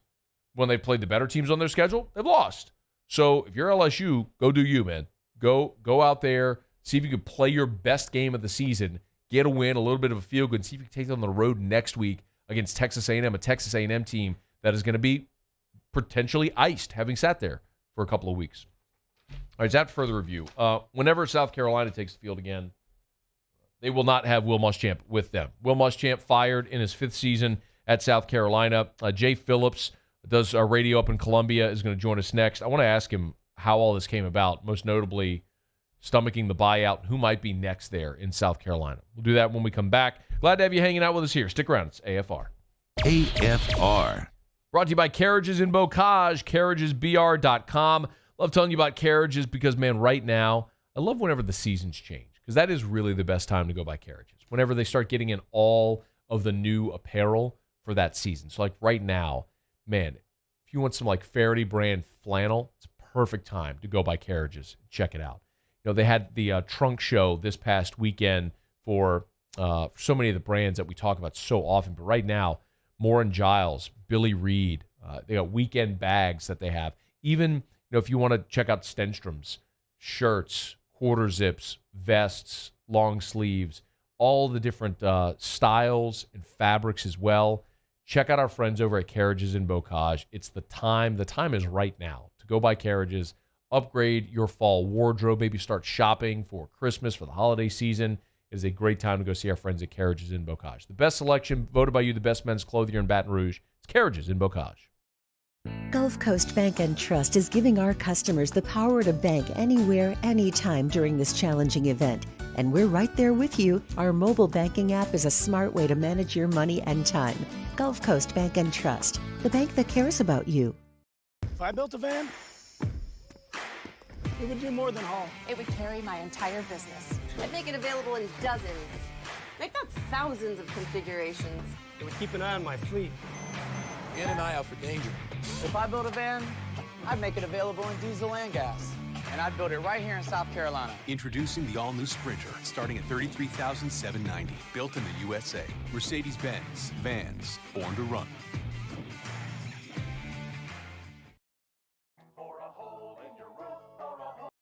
Hello? What's up, B? What you doing? Chilling at the office working. You? Hanging at the job site. Chilling. Roof's up? Hey, Greg, roof up? Roof's up. Roof's up. Roof's up. Roof's up? Roof's up. Roof's up! Roof's up! Beautiful roof every single time. True. True. Gulf Coast Office Products is a nationally recognized Savin office equipment dealer based right here in Louisiana. Over 100 employees strong, Gulf Coast has the boots on the ground to support all vertical markets from education, engineering, legal, and finance. With the latest in office technology from desktop to production segment units, Gulf Coast and Savin have the perfect fit for you. Call 225-756-2644. That's 756-2644 for Gulf Coast Office Products. At All-Star Toyota, you get it all. If you're in the market for an all-new Toyota vehicle, come see our friendly and knowledgeable sales team at All-Star Toyota. Located in Baton Rouge at the corner of Airline and Goodwood, we've been serving our community since 2005 by offering a large selection of new Toyota cars, trucks, and SUVs. Get behind the wheel of your dream car and take a test drive at All-Star Toyota today. Are you a licensed contractor? There's lots of good contractors in Louisiana doing work the right way, but unfortunately, too many unlicensed contractors are working outside the licensing requirements. Working as a contractor in Louisiana requires a license for the company doing the work. The Louisiana State Licensing Board for Contractors wants to help you get licensed to allow you to conduct work legally. It's not difficult to get the license. We can help you. Go to lacontractor.org for more information. Licensed contractors, it's the law. Toyotathon is happening now at Corval Toyota in Opelousas. Get a 20 Highlander for $4,600 off of MSRP. So come on down to Happytown for Toyotathon. That's Corval Toyota in Opelousas. Happytown, USA.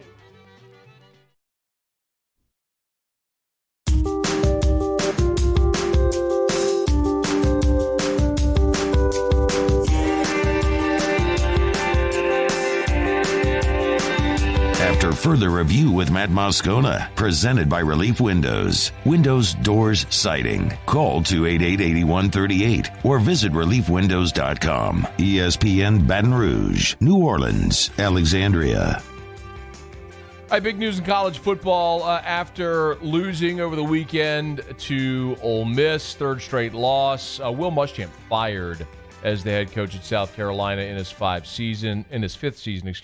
Jay Phillips, he does daily radio there in Columbia, South Carolina, 107.5 The Game. He's on Twitter at jphillips1075. He's good enough to join us for a couple of minutes, give us some perspective on the Muschamp firing. Hey, Jay, thanks for the time, man. How are you? I'm well, sir. Hope you are. Yeah, man. Nothing like a coaching search to get the radio juices flowing, right? I know, right? Yeah, absolutely. What was your reaction whenever you got the news on Sunday?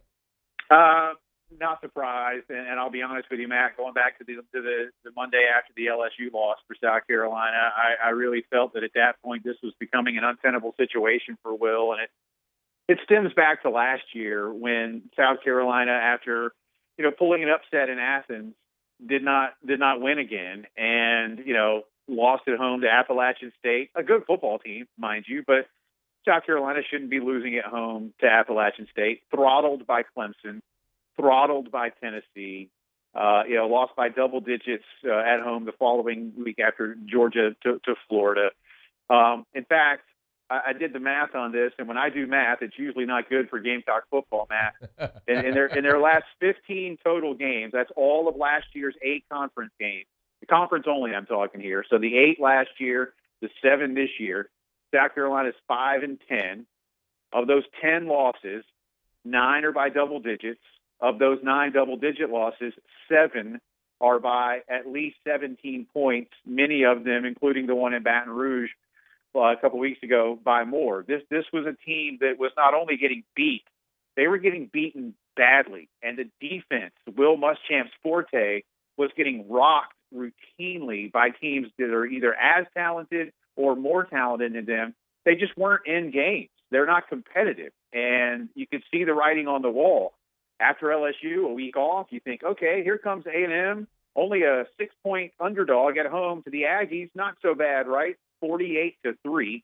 And by the way, it was 41-0 when South Carolina kicked a field goal. More on that and Will's philosophy in a minute. And then what happened the other night in Oxford, where you actually had a late lead and then gave up 21 unanswered points to lose the ball game. So, it's just, I can't tell you I was at all surprised, nor was I really surprised yesterday afternoon by the timing of it. What about the buyout? Because that's the thing in a COVID climate that's going to get everybody's attention when you say, okay, pay $15 million for you to go away. Yeah, and as I understand it, and in fact, I have the athletics director, Ray Tanner, scheduled on my program this coming Wednesday, and we'll get a lot more detail about how that buyout could be structured. As I understand it, those two men, Tanner and Muschamp, actually have the same agent. Maybe that's a good thing. Maybe it's not. I don't know yet. But as I understand it, it's payable over 48 months. So it isn't like Carolina has to stroke a big, fat 8-figure check. Over that period of time for a budget as big as South Carolina's, that's something that can be absorbed. And as I understand it, I don't know this yet. Again, I'll ask. But as I understand it, like it happens around our conference a lot, Matt, you get a few deep-pocketed people to help offset the lump sum, if you get my drift. So, and that's nothing nefarious, mind you, but you might need a donation to the weight room. Right. And then, there's $1 million. That helps. Right. So I don't know how it'll work, but as I understand it, they got 4 years, 48 installments to pay that thing off. Okay. Jay Phillips is with us. He's on Twitter at jphillips1075. 1075 The Game there in Columbia. Will Muschamp fired. What's next for Will? Yeah, I don't know. I mean, look, he'll coach again. And here's the thing. And so I don't want to take up too much of your time. I think a lot of people around here like Will. I think Will's a good organizer of people, I think. He's very well prepared. He's meticulous. Offensively, I think he lives in a generation where you still think you can win football games 17-13, and I don't think those days exist anymore in the SEC. So I think that was the big problem for him. But I think he'll coach again. Whether it's I've heard some people say maybe he'll go back and coach at LSU. Maybe he'll go be an assistant, at least on the on the support staff with Nick Saban. I don't know. Maybe he takes a year off and enjoys the fact that he is going to get a lot of money and has already been paid a lot of money. So, I don't know, but he's like me in his late 40s. I think he's going to coach again. I would be surprised if he doesn't. You think he gets another head coaching job? Not at this level. He's had Florida. He's had South Carolina. Now, if somebody in Conference USA or the American thinks that he can do some things for them as a head coach, sure, why not? I do not see him coaching in the SEC. And, I don't know where he would fit. And quite honestly, Matt, it just didn't work, man. It's just, and here's, if I may again, here's my biggest issue with Will and why I don't think he'll be a head coach, because he does have a philosophy. And while he may be defensive minded, he still has to run the whole thing. And he is the guy who decides, are we going to kick? Are we going to punt? Are we going to go for it? What do I want in this certain situation? I believe his greatest downfall wasn't so much the offensive want that he had. It was his in-game management. Way too conservative. And it goes back to my point about the field goal against A&M. He kicked a lot of field goals in a lot of unnecessary situations. And this fan base got used to Steve Spurrier in most of those same situations, taking a shot at the end zone, because that's what Steve Spurrier did. And it's not fair to Will necessarily, but it's what the fans came to know and expect, and they won a lot of games doing it here. And I don't think Will could live up to that. He didn't want to live up to that. But in terms of being a head coach somewhere else, he can do a lot of good things for a football program, but you got to win football games. And within the 60-minute framework of a football game, I don't think Will Muschamp is very good. Jay, before you go, obviously the next question becomes, who's next? So who's on the wish list? Well, timing is everything, right? And when South Carolina hired Lou Holtz, he was working for CBS Sports. When South Carolina hired Steve Spurrier, he was looking for a job because it didn't work out with Washington. And, those guys won games. Lou won a couple of New Year's Day Bowl games. Steve won a lot of games. Steve, of course, is the most winningest coach ever at South Carolina. Now, I don't think you get that. People are saying, well, could they get Urban Meyer or Bob Stoops? No, you cannot. And I wouldn't even wish for those guys. They're not coming here. I'll tell you, right down the road from you, Matt, I think Billy Napier is very high on the list. He checks a lot of boxes. I think another name is Shane Beamer, who checks a lot of boxes.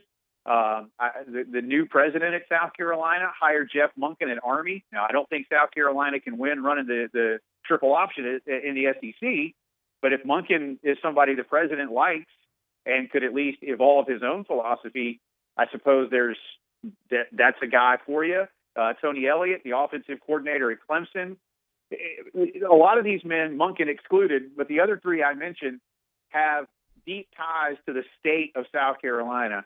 And I really do believe that matters. I think you have to have a want to at South Carolina. It's a good job, Matt. There's a lot of great facilities here. There's a lot of money here. There's a lot of passionate fans here. It's not LSU. It's not Bama. It's not Florida. It's not Georgia. It's not going to be. But it doesn't also have to be seen as a school that's harder to win at than, say, Ole Miss or Mississippi State or Arkansas either. I think it can be somewhere quite, a little bit above those schools. So finding someone who understands the area and the school and, the limitations, but the expectation that every so often you could do something good, I think is important. And I don't know if those guys are going to check all those boxes. But again, with Napier and Beamer, especially in my opinion, I would tell you those are probably the top two for now. But look, this thing's so new. But I would say those guys could fit the bill at South Carolina. You didn't mention Hugh Freeze. And his name is out there. I think the baggage is a concern here. South Carolina they don't get in trouble very often. Take that as you will, because a lot of schools in the SEC do, and I'll kind of wink and nod at what I mean by that. And you and I remember both when Mike Sly got hired, I'd like to have everybody off probation. Well, that never quite worked out, did it? Right.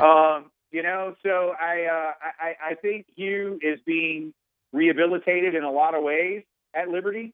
And I'm not telling you he couldn't get it done here. I think he could. But do you want all of the baggage that comes with Hugh Freeze when you've already had a pretty messy experience here with Will Muschamp? I get why he's attractive. I wouldn't say he's at the top of the list, but, crazier things have happened. That's very true. It's 2020 after all, which basically is just everybody's punchline. Just say it's 2020, and everyone's like, oh, yeah, I get it. That makes sense. Yeah, exactly. Jay Phillips, 1075 The Game there in Columbia, South Carolina. Get him on Twitter at jphillips1075. Thanks, man. I appreciate a couple of minutes. All right, Matt. See you soon. Okay, man. It is After Further Review. Glad you're hanging out with us here. We'll knock out a break, wrap up hour number 2. Brain Left Tigers in the Pros. 30 minutes from right now. Dr. Brent Bankston's going to join us from Brock, Baton Rouge Orthopedic Clinic. We'll talk about Drew Brees' injury. If you haven't heard yet, Ed Werder is reporting, multiple rib fractures on both sides of the chest and a punctured lung, a collapsed lung, for Drew Brees. So it's very clear Brees will not be playing this week. When might he be available? That becomes a big question for the Saints. We'll talk about some of those possibilities in about 30 minutes with Dr. Brent Bankston. All right, it's After Further Review. Glad you're here. Tigers in the Pros next. AFR. If you need dinner plans tonight, Ichiban is always a great option. Essen near Perkins, Airline Highway in Gonzales. Make tonight an Ichiban night. Find your favorite specialty roll. Of course, if it's a Moscona roll, maybe the red stick roll, Pink Lady. You can find your favorite specialty roll online at ichibanbr.com, ichibanbr.com. You can order online. Curbside to go is available right now. So if you don't want to dine in, if you're not comfortable, but you want to enjoy the best sushi in Baton Rouge, all you got to do, go online or call, place your order. When you pull up, they'll bring it out to your vehicle so you can have a contactless experience.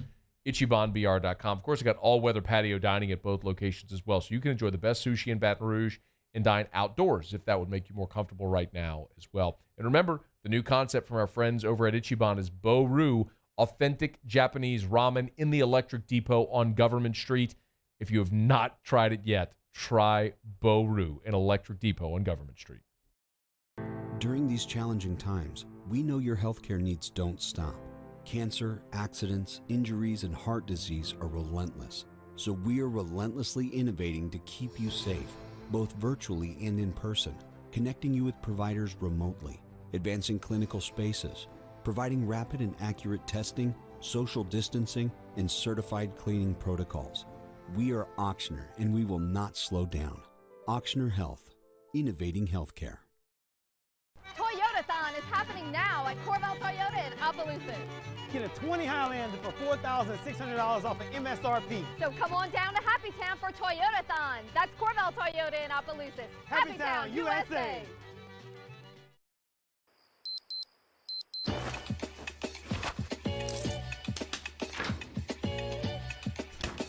I'm feeling good. So I just thought you should know. Gulf Coast Bank and Trust is a local bank with a straightforward philosophy. It's about doing the right thing for our customers. Participating in our community with annual local fundraisers, offering individual attention in a modern banking atmosphere with a trusted local company. Gulf Coast Bank invested in technology with a local touch, giving our customers the power to bank anywhere, anytime. We're building relationships through personal service as the bank that cares about you. Gulf Coast Bank and Trust, the bank that cares about you. ServiceMaster Elite create clean, disinfected work environments. As a local business, we take pride in serving the New Orleans and Baton Rouge areas.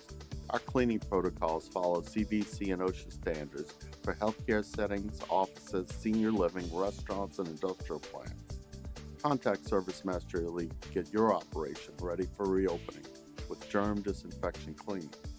ServiceMaster Elite, the trusted choice in professional cleaning since 1996.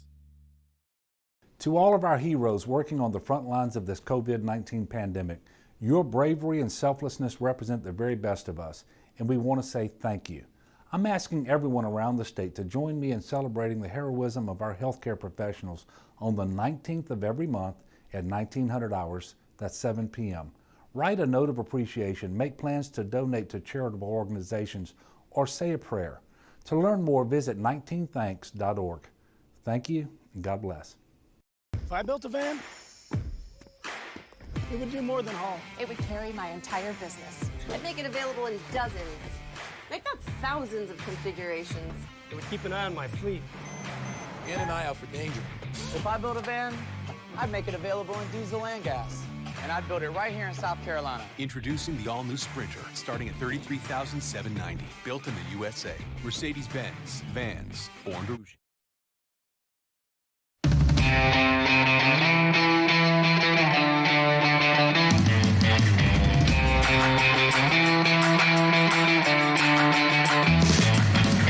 After further review with Matt Moscona, presented by Relief Windows. Windows, doors, siding. Call 288-8138 or visit reliefwindows.com. ESPN Baton Rouge, New Orleans, Alexandria. All right, wrapping up hour number 2. Glad you're with us here. Let's hear from Drew Brees and Jameis Winston coming up after the top of the hour. The big news, of course, that Drew Brees fractured multiple ribs on both sides of his chest. He also has a collapsed lung. So how the Saints move through this is going to be interesting. One of the big conversations when they signed Jameis Winston, of course, would it be Jameis Winston or Taysom Hill? And you know I've been steadfast and staunch in my position that you don't sign Jameis Winston with the intent of having him sit. If you really believed in Taysom Hill, he would be your guy. It is very clear that Taysom Hill is not the guy. The guy is going to be Jameis Winston, and how much he can adapt and do effectively what Teddy Bridgewater did a year ago is going to determine where the Saints are positioned and if the Saints are positioned to go into the postseason. So we'll let you hear from Brees on what it felt like during the game and thereafter. You'll hear from Jameis and Sean Payton. All that's coming up here after the top of the hour. And we'll talk to Brent Bankston, Dr. Brent Bankston, over at Brock in about 20 minutes, about 25 minutes from right now at 5:15 Central. Want to get an orthopedist's opinion on this injury how long it takes to heal, what can be done procedurally to accelerate healing, treatment options. All that stuff we'll get into coming up here shortly. So all that info is abreast. Meantime, though, Brain, Tigers in the pros. Tigers in the pros. They still bleed purple and gold. They're just really rich now.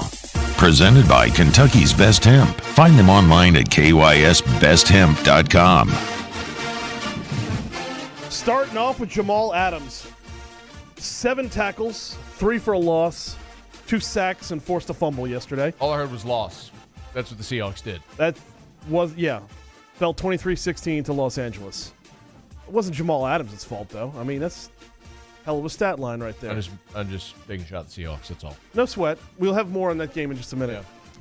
Yeah. Joe Burrow did not have a full-on Joe Burrow day yesterday. 21 of 40 for 213 yards and a touchdown. No interceptions. Bengals fell as well, 36-10 to the Steelers. Okay. Well, Patrick Queen once again led the Ravens in tackles. Queen was good for 9 this week. One of those was for a loss. Okay. Patrick Peterson got himself a pick yesterday. Ran it back for 7 yards. Peterson also had 2 tackles and 2 pass deflections.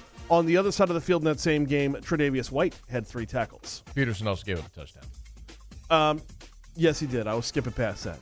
I try to keep it to the highlights in the Tigers and the pros.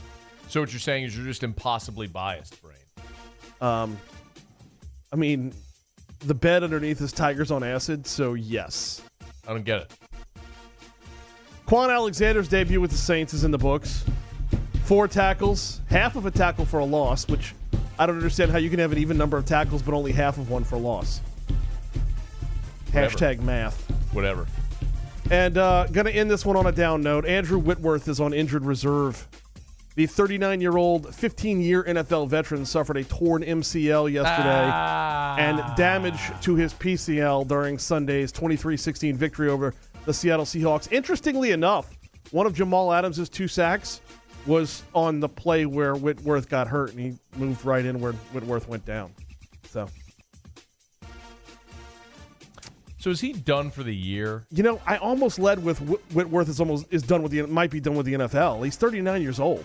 Well, so Whitworth did post on social media.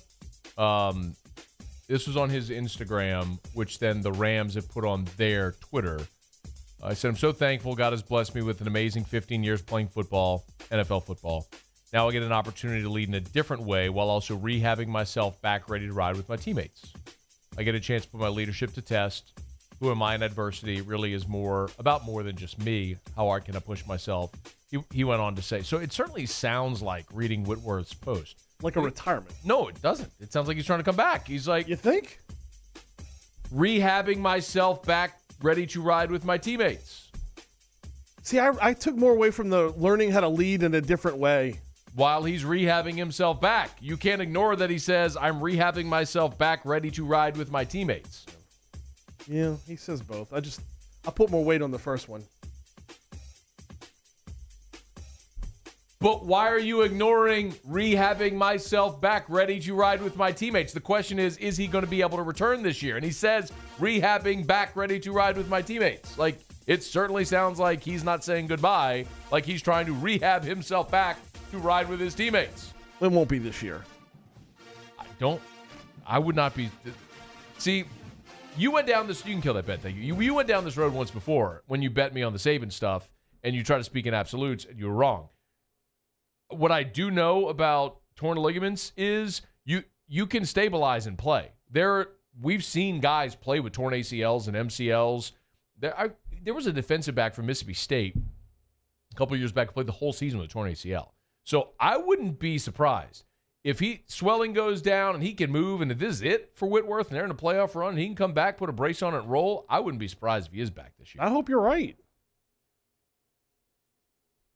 I don't know why you're just ignoring the rehabbing myself back. Because the first part's so sad.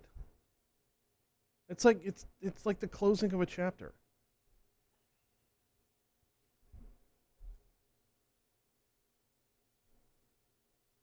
The question was, is he done for the year?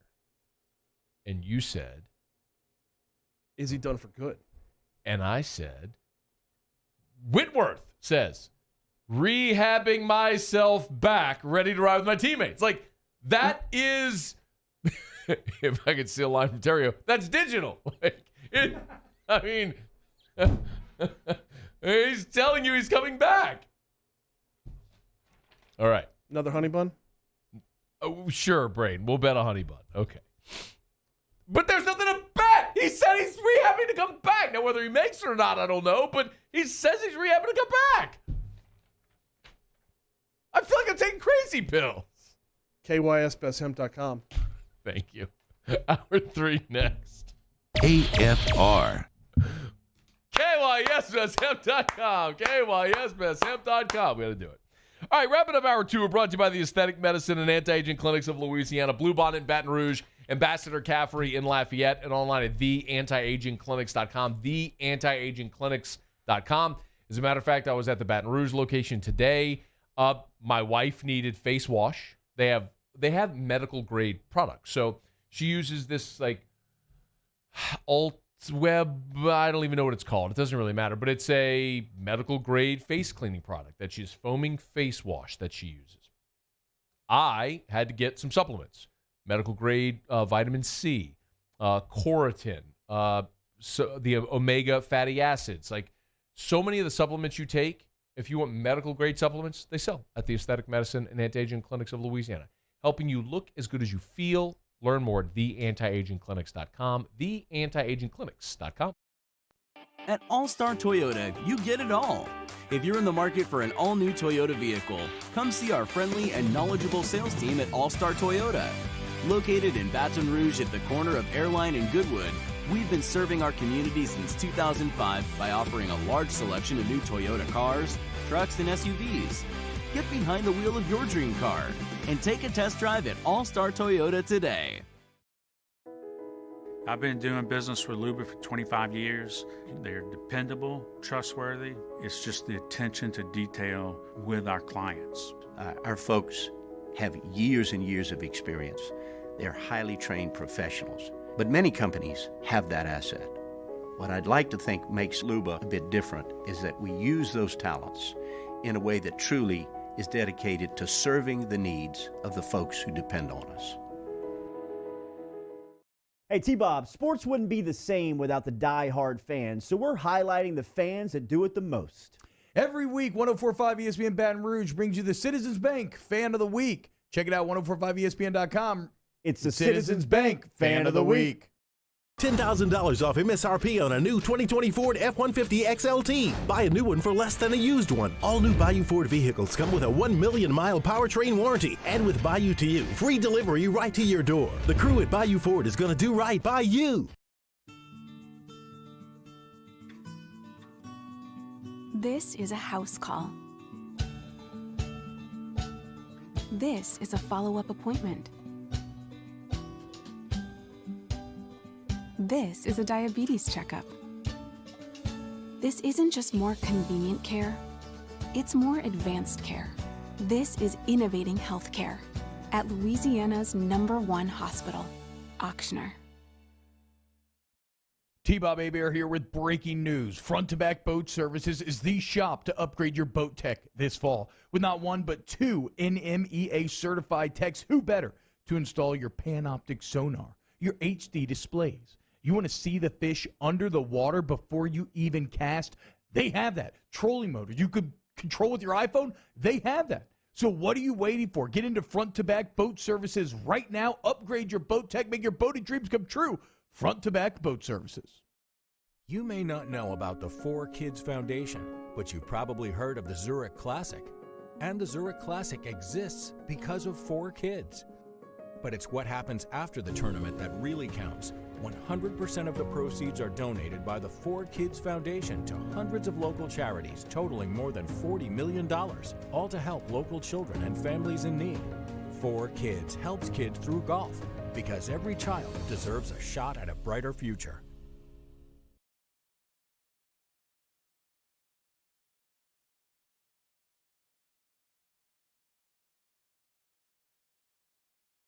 Callahan Injury Lawyers. This is SportsCenter. I'm Christine Lisi. Bad news for Saints quarterback Drew Brees. ESPN's Ed Werder reporting medical tests revealed that Brees has multiple rib fractures on both sides of his chest and a collapsed lung on the right side.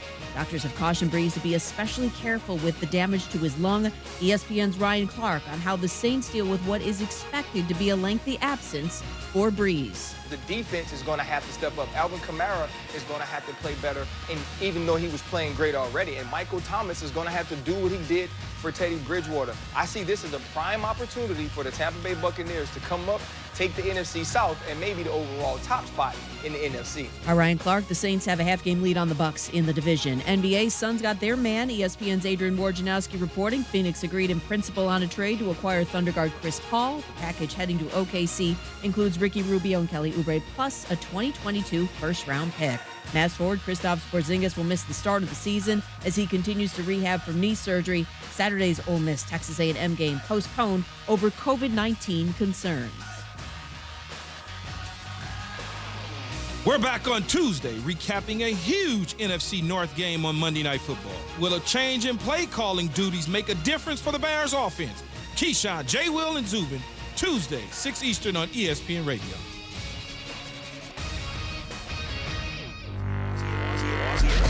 Janae Ogwumake. Curly fries. Moscona. I'm very important. After further review. Say it one more time. After further review with Matt Moscona. And here we go. ESPN Baton Rouge, New Orleans, Alexandria. Live from the Mercedes-Benz of Baton Rouge studios. That's right.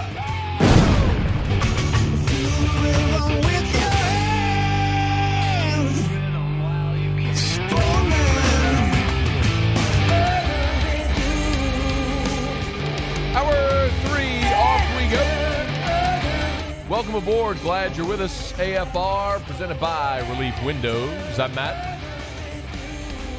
Love you, Matt. Joseph Rodriguez. Hey, Joe, what you doing?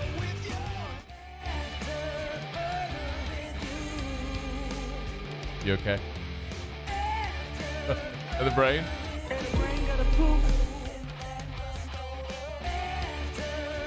Hey, brain. What's going on? Did the Whitworth thing get you all flustered? No. Right. No, everything's backwards There's like over here. 6 lots playing at once. There are. I couldn't hear myself. You okay? Yeah, now that I have everything figured out where it is. You want a beer? Hester and Handy leave these like little, there's beers, there's little seltzers over there. Joe, you want one? Joe Rod's in for Paul O'Neill. I didn't even know Paul O'Neill wasn't here. Where's Paul today? Does anybody know? He was just taking a day off. Oh, okay. So I didn't even know. Showed up today and like we walked in to start the show today, and Danny was in here and Bo the engineer was in here, and I was like, "Where's Paul?" Like, he's not here today. Like, who's video producing the show? They're like, Joe. I was like, "Where's Joe?" There's nobody here. But I'm glad you showed up, Joe. Thanks. Appreciate it. Is Paul back tomorrow? Paul is back. Okay, good. Drew Brees will not be back this week. That much we know. The report from Ed Werder, multiple cracked ribs, a collapsed lung for Drew Brees. After the game, Brees met with the media. And here was Drew Brees talking about why he pulled himself from the game. I was not going to be able to be effective. It had nothing to do with pain. It was simply just what my body was going to be able to do or not be able to do. Which is strange because you hear cracked ribs, collapsed lung, and you're thinking that's got to hurt like hell. But apparently for Drew, it wasn't a pain thing. Here he was saying the pain wasn't serious. I wouldn't call it that, but it's just something. There's definitely something that needs to be dealt with here. And clearly, look, we've all watched Drew Brees for a long time, man. At his level of perfection and excellence, and it didn't. I would imagine throughout his career, he has played through, and with a higher degree of pain tolerance, played through more than any of us could even remotely imagine. He's never forthcoming with his injuries. Even last week when he had the kinesio tape, he said, I'm always dealing with stuff, right? I mean, I think back to 2010 when we found out after that season that Drew Brees was dealing with a significant knee injury. There was in the maybe 2013 or 14 range where Drew Brees had an oblique injury that he didn't disclose, but it was so clear that it was affecting him. So if he says it's not a pain issue, I don't know whether to take him at his word. He was also asked, can you play 4, please? This was Drew Brees when he was asked after the game if this would be a long-term thing.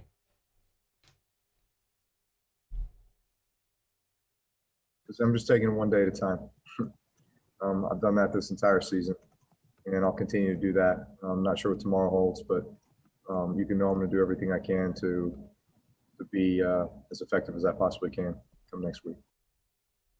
Come next week. It just seems like a long shot for Drew to play this week, as we could all understand. But we'll talk to Dr. Brent Bankston coming up in about 10 minutes, and he'll give us some more insight here. From Sean Payton's view, here was Sean Payton talking about why Drew Brees did not return to the ballgame. You know, he took a heavy shot in the first half, came in. As he came out in the second half, he felt it was really impacting him, you know, and so I'm not, you know, specifically, he'll get an MRI and x-ray. His back felt sore as he tried to throw. He just came up to me and said, hey, I don't feel like it's, I'm capable of playing. And so quickly we made the switch, and, you know, that happens sometimes. So as we look at this team right now, we assess. Saints are 7-2. They're in a great spot. They're leading the division. They're second overall in the NFC. Like we've talked about at length, and I said it a week ago after they beat Tampa. I'll say it a week here after they lose Drew Brees, because it's what and what. Seeding has never meant less than it does right now in the NFL. You were talking about the possibility of a bubble for the postseason with no fans or limited crowd at your home stadium, whatever it may be. If they go to an 8-team playoff, nobody has a bye. This is not debatable. Seeding has never meant less in the NFL playoffs than this year. So I'm less concerned about, man, push forward, get Drew back out there because you got to get the 1 seed. It's never meant less. What you have to do is get Drew Brees healthy and maintain a consistent level of play, maybe even learn a little something about Jameis Winston moving forward. The best part about yesterday is Alvin Kamara scored 3 touchdowns, man. Mike Thomas has been back now for back-to-back weeks, and while he's not performing at the level he did a year ago, he's another weapon in the arsenal. Defensively, even though you saw Marshawn Lattimore go out, in comes Patrick Robinson, and he gets a pick. The Saints, again, for the 52nd consecutive game, held an opponent without a 100-yard rusher. And that stat may seem insignificant, but if you're the Saints and your run defense has been that elite, you're forcing other teams to beat you through the air. And when they put the ball up in the air that many times, you're going to have opportunities like Patrick Robinson and Malcolm Jenkins did yesterday. Special teams forced 2 turnovers. I could point out the fact that you muffed a punt, which was awful in a horrendous part in the game when your defense was already gassed from basically being on the field the whole first quarter. But I think right now you can live with that one mistake from Deontay Harris when he's been so good for you. He was an all-pro a year ago. The defense continued. Quan Alexander played a majority of the defensive snaps yesterday. Like, you feel good about where this roster is as a whole. So you don't need Jameis Winston to come in and win games for you. You need him to be good, just to be good and to keep this thing on the track and distribute the football. So here was Sean Payton with his impression on how Jameis Winston did in the ballgame yesterday. Listen, I'm proud of him. He led us to an important scoring drive, led us to another field goal drive. The one thing I would say with Jameis, too, is he's extremely bright. So functioning and understanding what we're doing, he's someone that picks it up quickly. And how about from Jameis? How did he feel going in the ball game there in the second half, replacing Drew Brees? I was very comfortable. I was excited that I had a marvelous opportunity, and I just knew that my main job was to go in there and do what Drew would do. So just protect the football and try to lead us down there and score. Don't need Jameis Winston to be a hero. Just need him to play complementary football within this offense right now, but I'll say it again. The best part about this is for however long Drew Brees is out, this is an audition for Jameis Winston for next year and for the future. Jameis Winston is 27 years old. He is almost exactly at the point in his career as Drew was when you signed Drew Brees from San Diego, and now you have an opportunity not just to evaluate the guy through practice reps and how he assimilates into the locker room, but you will have actual game reps with him, meaningful games with him starting for you to determine if this is the guy that you want to hitch your wagon to for the next 3 to 5 years in the contract after this season is up, when we all assume Drew Brees retires. So there are a lot of positives right now amid all of this, provided they can continue playing complementary football in all three phases, continue to win games. You've got a winnable stretch ahead right now if you're New Orleans. That's the other really great thing about this. You play Atlanta. Jameis knows Atlanta. Now, they know him as well, but being in the division his whole career, obviously you know them and they know you, and so this should be something where he can transition well. You're at Atlanta, you're at Denver, you're home, then you got Atlanta again, so 2 times in 3 weeks. You play Philly, KC, Minnesota, and Carolina. You got 1 game left against a team with a winning record, Kansas City. It's not to say there aren't challenging spots. Going to Denver in what could be a snow game, going to Philly, what could be really cold, back-to-back road games, followed by a home game against Kansas City. Minnesota, you never know what you're going to get with Dalvin Cook, and they've obviously been the Achilles heel for the Saints. Carolina's playing better, and you got to go there in December. So there's challenges, but there's also a slate of winnable games ahead. When will New Orleans have Drew Brees back, however? That is the question right now for the Saints and really for the entire NFC. Try to get that answer from Dr. Brent Bankston next, orthopedist with Baton Rouge Orthopedic Clinic over at Brock. We'll talk about this injury, cracked ribs, a collapsed lung. What do you do for it? How do you come back? How long are you out? We'll talk about it next on AFR. AFR. AFR is brought to you by River City's 1 Hour Air, where they're always on time or you don't pay a dime. 752-0001, 752-0001 for River City's 1 Hour Air. Love sharing great testimonials like this one, which came in from Adam Landry, who said, Dustin showed up promptly on a Saturday morning. He was professional and knowledgeable, took time to explain to me what he was doing with the system and what the different readings meant. He also answered any questions I had for him. Highly recommend Dustin and River City's 1 Hour Air to friends and family. Same could be true for you. The same is certainly true for me and has been. Mention that there. Dustin was there on a Saturday morning. River City's 1 Hour Air, they know that your AC, your heater, doesn't care if it's a night, a holiday, or a weekend. When you need your system functioning, they're there to help. Nights, holidays, weekends, they're always working, and they never charge you extra to come out nights, holidays, weekends. That's River City's 1 Hour Air. 752-0001, 752-0001 for River City's 1 Hour Air, where they're always on time or you don't pay a dime. $10,000 off MSRP on a new 2020 Ford F-150 XLT. Buy a new one for less than a used one. All new Bayou Ford vehicles come with a 1 million mile powertrain warranty. And with Bayou to You, free delivery right to your door. The crew at Bayou Ford is going to do right by you. Gulf Coast Bank and Trust is giving our customers the power to bank anywhere, anytime during this challenging event. And we're right there with you. Our mobile banking app is a smart way to manage your money and time. Gulf Coast Bank and Trust, the bank that cares about you. I've been doing business with Luba for 25 years. They're dependable, trustworthy. It's just the attention to detail with our clients. Our folks have years and years of experience. They're highly trained professionals, but many companies have that asset. What I'd like to think makes Luba a bit different is that we use those talents in a way that truly is dedicated to serving the needs of the folks who depend on us. Toyotathon is happening now at Corval Toyota in Opelousas. Get into a 20 Camry for $297 a month. So come on down to Happy Town for Toyotathon. That's Corval Toyota in Opelousas. Happy Town, USA!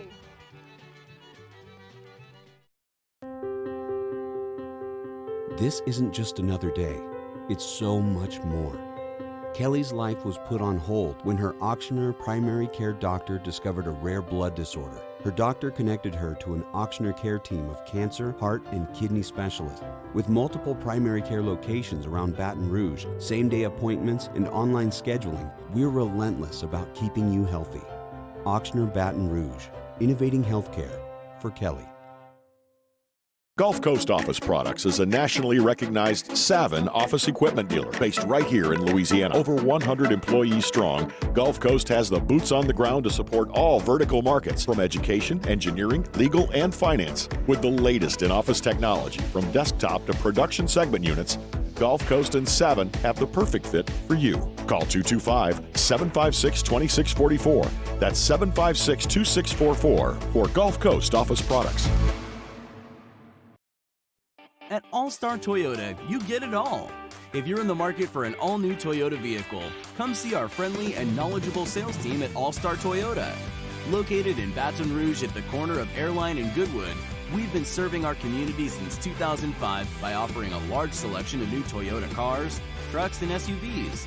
Get behind the wheel of your dream car and take a test drive at All-Star Toyota today. Hey, T-Bob, sports wouldn't be the same without the die-hard fans, so we're highlighting the fans that do it the most. Every week, 104.5 ESPN Baton Rouge brings you the Citizens Bank Fan of the Week. Check it out, 1045ESPN.com. It's the Citizens Bank Fan of the Week.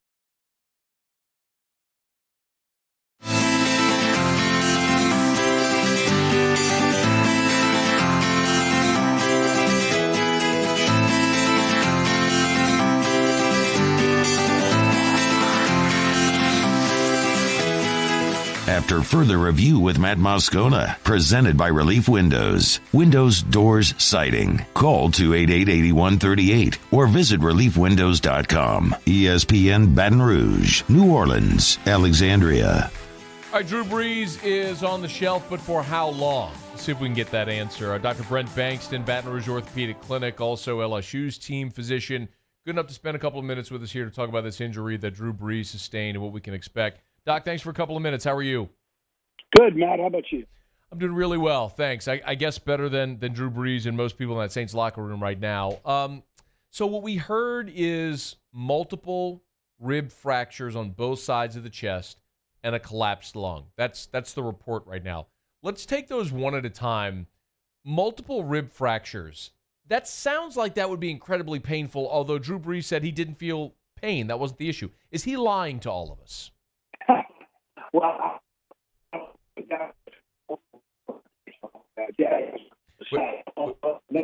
hang on one second. Brain, pick up there, please. Let's see if we can get Dr. Bankston back on. His phone was completely abandoning us there. So,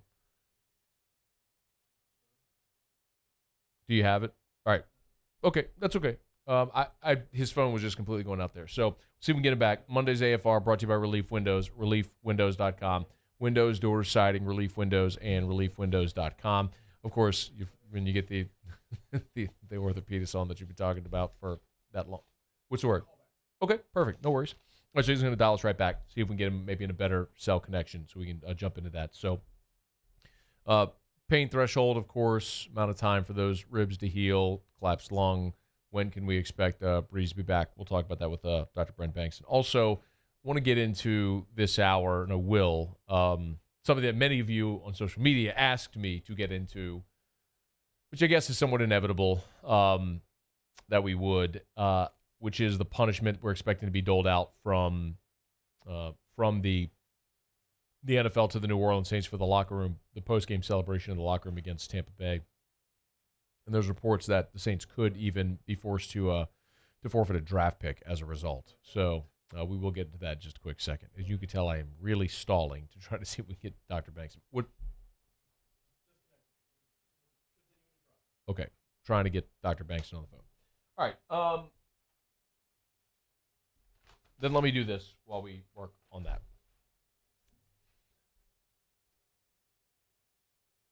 Report from Adam Schefter on Sunday. Okay, never mind. Of course not. Just as I was about to move on, we have Dr. Bankston. All right, Doc, sorry about that. We appreciate you for being patient, sticking with us here.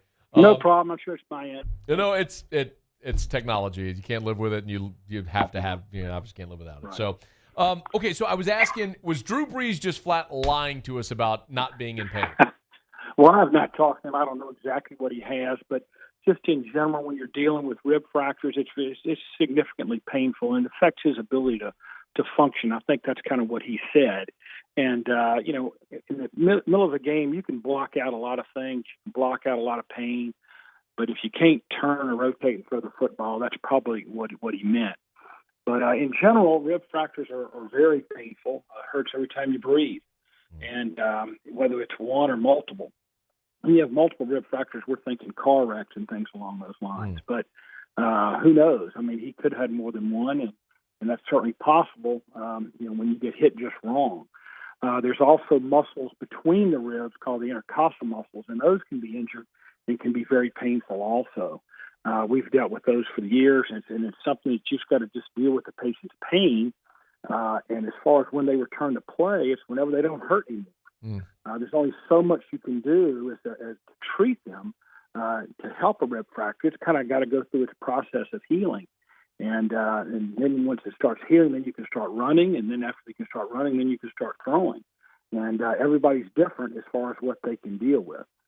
So when we talk about a rib fracture, is that similar to like any other broken bone? Like if you broke your arm or your leg, where you just need however many weeks it takes for that bone to heal? Exactly. It's a bone that heals very rapidly, but the very unique thing about a rib fracture is you can't immobilize it because you got to breathe. And so there's nothing much to do except rest. And even with rest, there's still some motion as you breathe. So that's the difficulty with dealing with a rib fracture. But yes, it is a bone, and a fracture will heal like any other bone, but this one heals pretty rapidly. Rapidly in terms of weeks or months? Yes, weeks. Weeks. 2 weeks? Well, again, it's not about getting an X-ray or getting a CT scan and seeing a bony union of a fracture. It's about pain relief.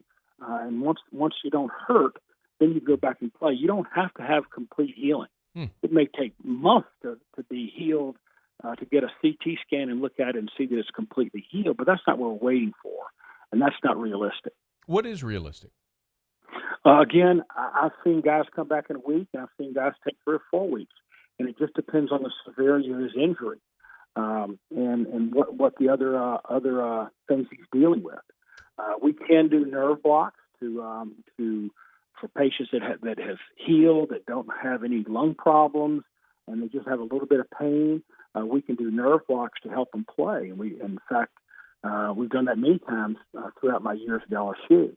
But there's risks associated with that, as what happened with, I believe, Tyrod Taylor with the Chargers this year, where he had a problem with an injection and ended up not being able to play because of a complication of that. So those are all things that have to be taken into consideration as you move forward, as far as when he comes to play, how much pain he has to deal with, and what things we can do to limit that pain. Dr. Brent Bankston's with us from Brock Benner's Orthopedic Clinic. What about the collapsed lung? How does something like that happen? Well, anytime there's an injury to the ribs, the inside of the ribs is the lining of the lungs.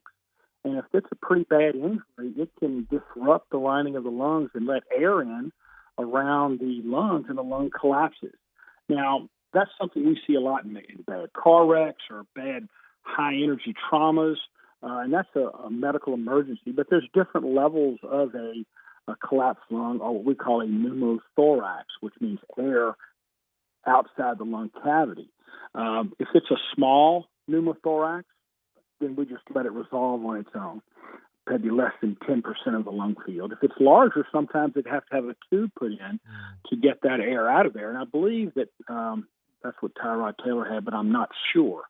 And it's to help that lung reinflate. But if it's a very small leak, a very small collapse, then it will resolve on its own rapidly. Is it realistic to assume that Drew Brees would play again this season? Absolutely. Okay. I mean, again, not knowing exactly the extent of his injuries, but I watched the game and I saw the injury, and I saw him standing on the sidelines pretty comfortably. So I wouldn't expect that he had something that he couldn't come back from this year. Would it be realistic to think that he'd play this week? I think that's iffy. That's something that I think if I had to guess, I would say is unlikely. And I would say he is possible for the following week. That's interesting. So this is that's based on not knowing the extent of his injuries. but just knowing that he has, say, a rib fracture. Sure. And because, as I said earlier, it's about pain control. And once he doesn't hurt, he can play. Is there risk of doing more damage? Well, I guess there's always risk, right? But playing with the injury? As long as it's healed and he does not hurt, there shouldn't be any increased risk.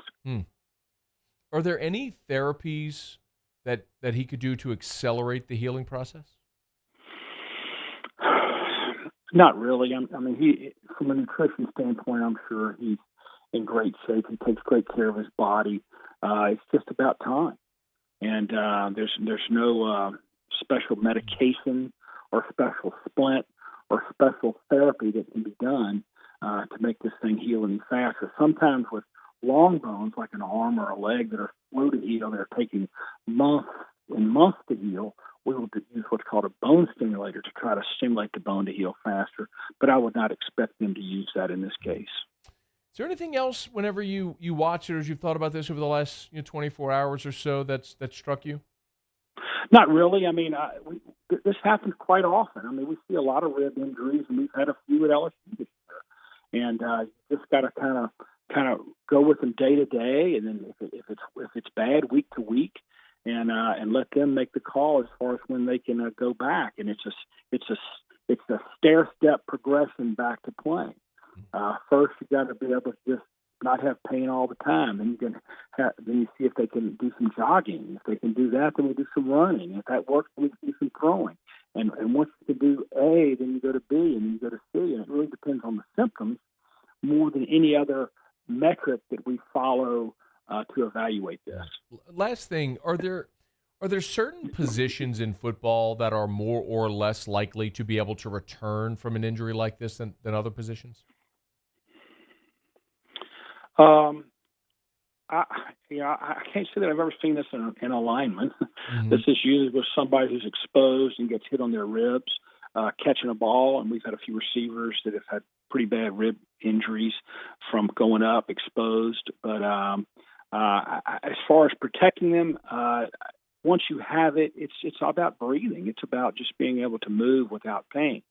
I would say that I think the kicker with Drew Brees is going to be the collapsed lung, how significant that was, and that's got to resolve first before you can do anything else. And that's the thing I'm sure they're following closely right now.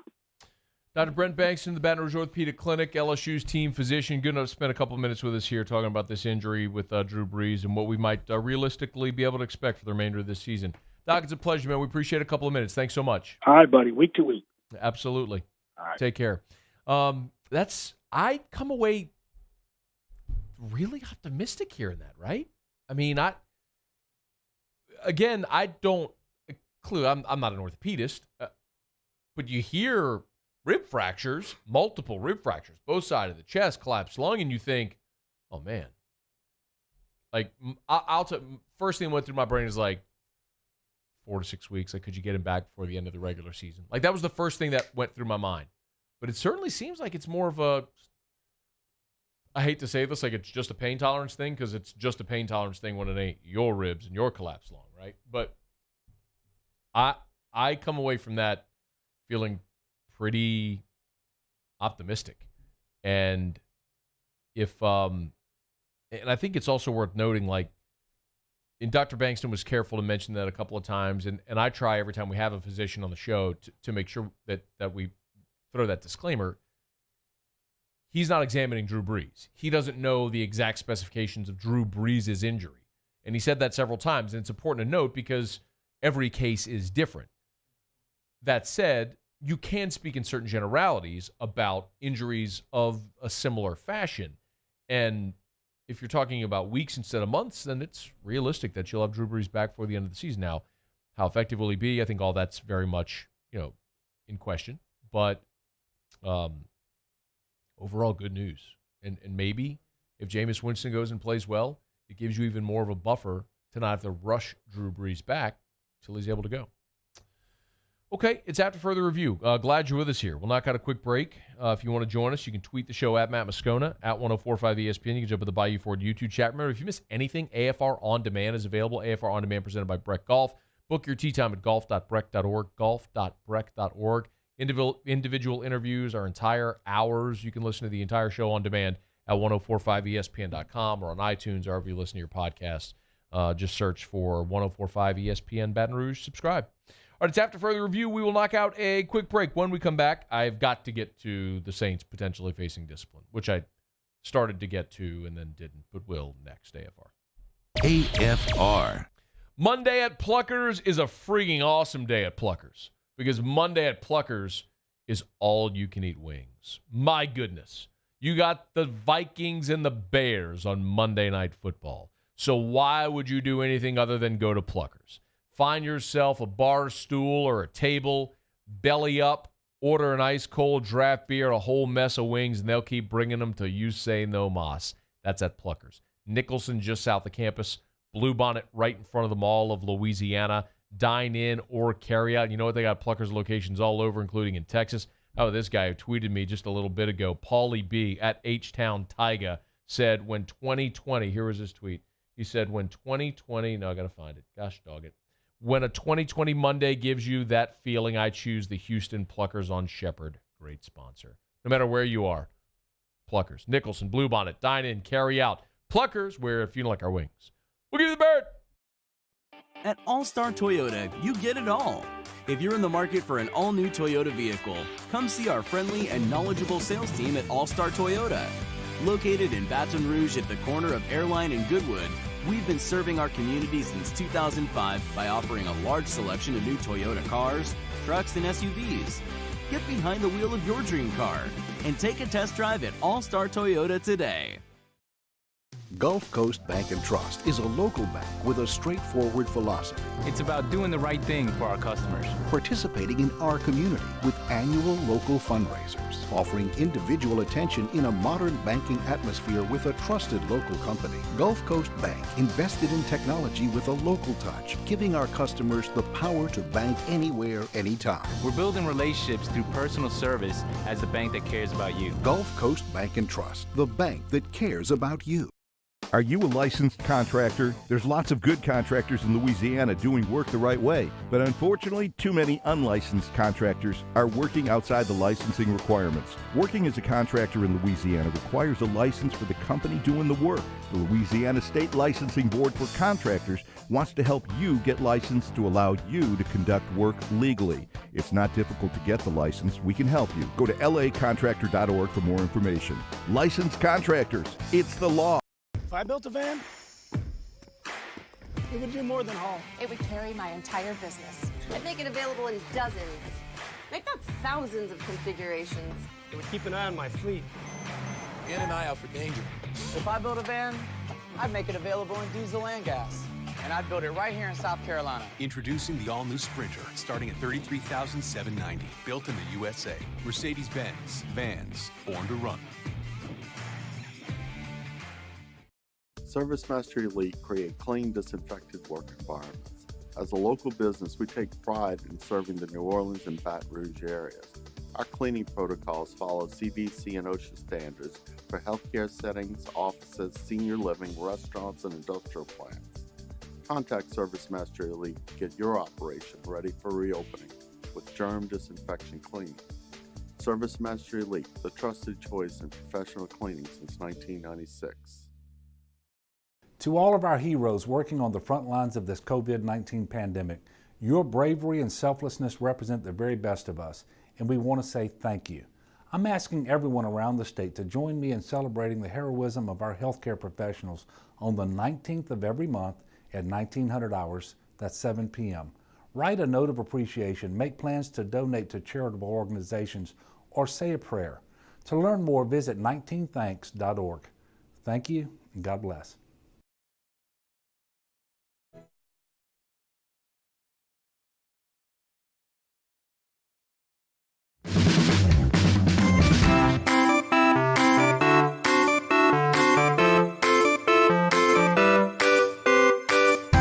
After further review with Matt Moscona, presented by Relief Windows. Windows, doors, siding. Call 288-8138 or visit reliefwindows.com. ESPN Baton Rouge, New Orleans, Alexandria. Saints win on Sunday, and they proceeded into the locker room for another post-game locker room dance party celebration, which looked like so much fun. I wish they would invite me, and I promise that I would absolutely cut a rug. I would cut up, act a fool, and really do well on their Instagram live streams, but they'll never invite me, but that's okay. And you'll notice that in the videos posted after yesterday's win over the 49ers, the Saints players who are doing the gritty and having a really good time, which looks like so much fun, were all wearing masks. That is because earlier in the day, it was Adam Schefter who reported that the Saints are facing significant discipline over videos of their locker room celebration. You might remember that after the Saints went on the road to Tampa on Sunday Night Football, they had a video of their post-game locker room celebration go viral. This one that we're watching right here has over 1.4 million views on Twitter alone. Of course, everyone wants to be part of the Saints because they have so much fun, and there's Sean Payton dancing with Teron Armstead, and it just looks like a blast. I would love to be a part of that. Probably that looks like the cool kids table at lunch. Like, I want to be there. It looks so much fun. But the NFL saw this and said, oh, no masks, fines. Now, here's the problem. The Saints are a repeat offender. Remember, the Saints were fined after the game in Las Vegas in week 2 because Sean Payton wasn't properly wearing a mask on the sideline or whatever, blah, blah, blah, blah, blah. Well, now, apparently, more fines and the possibility of losing a draft pick could be on the table. The Raiders have already had to forfeit a 6th-round pick because of their violation of COVID-19 protocols. Y'all, let me tell you this right now. If the NFL takes a draft pick away from the New Orleans Saints because a post-game locker room video celebration went viral where these guys are dancing but not wearing masks, if the Saints lose draft capital because of that, I will come unhinged. I'm not going to do it right now, but if that happens, and some of you now may be hoping that it does just to hear that rant, I promise you it will put my Cincinnati or Christine Brennan rants to absolute shame. It will make them look mild. As we have said so often throughout this process, what the NFL is doing, where their emphasis lies, is on optics. It's not practicality. This isn't about safety. It's about, does it look like we're being safe?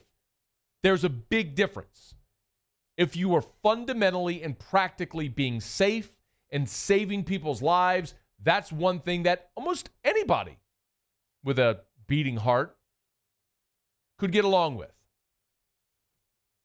But when you are punishing people and implementing behaviors that are fundamentally absurd, that do not make any logical sense, and then punishing people significantly for failing to get on board with your absurd policies, that cannot stand. To every one of you right now who's yelling, wear a mask, fine, wear your mask. You know who really needs to wear a mask? People who are sick, so you don't transmit a virus. And you know what you should really do is stay your ass at home if you're sick. I digress. And I love saying that now because I know it bothers Hester, so I try to say it as much as I can now. If you actually think of something logically, like if you're the guy who says wear a mask and you're the one who always clutters my Twitter and you know who you are, how does it make any sense whatsoever that human beings who are tested routinely, all test negative to be able to participate in the game, during said game, they stand in very close proximity to each other in a huddle, talking, breathing, sweating, spitting, bleeding? That's okay without a mask. These are large humans who might find themselves at the bottom of a pile amid a mass of humanity, potentially thousands of pounds collectively of human bodies. And that's okay to not have a mask. But I'll be damned if you go in the locker room and dance the gritty without a mask on, because people die when that happens. It doesn't make sense. It is illogical. It is about optics. You need further proof about it just being about optics? And perhaps even people within the NFL trying to stick it to New Orleans. Shout out to Farrah Yvette. I've never met her, but apparently she works at WAFB. She decided she was going to do a little journalism and go do some digging. And you know what she found? From November the 8th, here's a Kansas City Chiefs post-game locker room celebration on the Chiefs Twitter. And I'll be darned. Pull this up. I'll be darned. There is a whole locker room of Chiefs players not wearing masks. Oh, look at that post-game celebration. All these guys in their huddle, hands in, and they're touching. Not only are they all standing, but they're touching. Hands in the huddle. You can't do that, can you? Where are you, NFL? Where are you? Why aren't the defending champ Chiefs getting fined or losing draft picks? You nincompoops. Oh, not just them, though. Maybe it's an AFC West problem because this was November the 1st, a week before the Chiefs video. Here's the Denver Broncos on the official Denver Broncos Twitter. There's the denverbroncos.com watermark at the top. There's the whole team in the post-game locker room, and nary a mask can be found. How about that? All of them. 1, 2, 3, 4, 5, 6, 7, 8. All of them. The entire team. Not one player wearing a mask. Crazy. Lots of guys wearing shoulder pads. Lots of guys wearing jerseys. No guys wearing masks. They're going to get fined? They're going to get stripped the draft pick? Let me tell you something else. The NFL, which employs NFL Films, of course, has locker room access in every single team's postgame. Every single locker room has an NFL Films camera in it postgame, and you can go into every single NFL locker room if you wanted to police this. How many teams are wearing masks in their postgame locker room? If it's really that big of a deal, if you are really in your soul saying, hey, wearing these masks are saving lives, wearing people who are not positive, they are COVID negative, who just played a football game and are now in a locker room, but wearing masks is saving lives.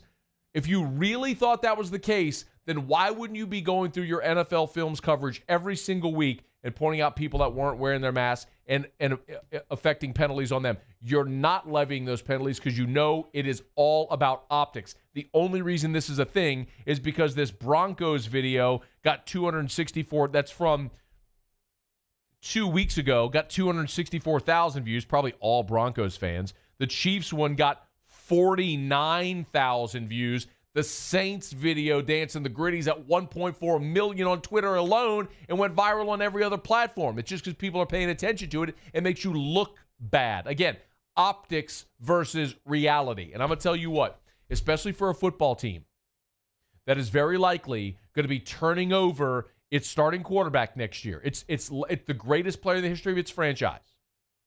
For a team that is already over the cap in a year in which the salary cap is likely going to be reduced, draft capital will never be more valuable because you get rookies on the cheap.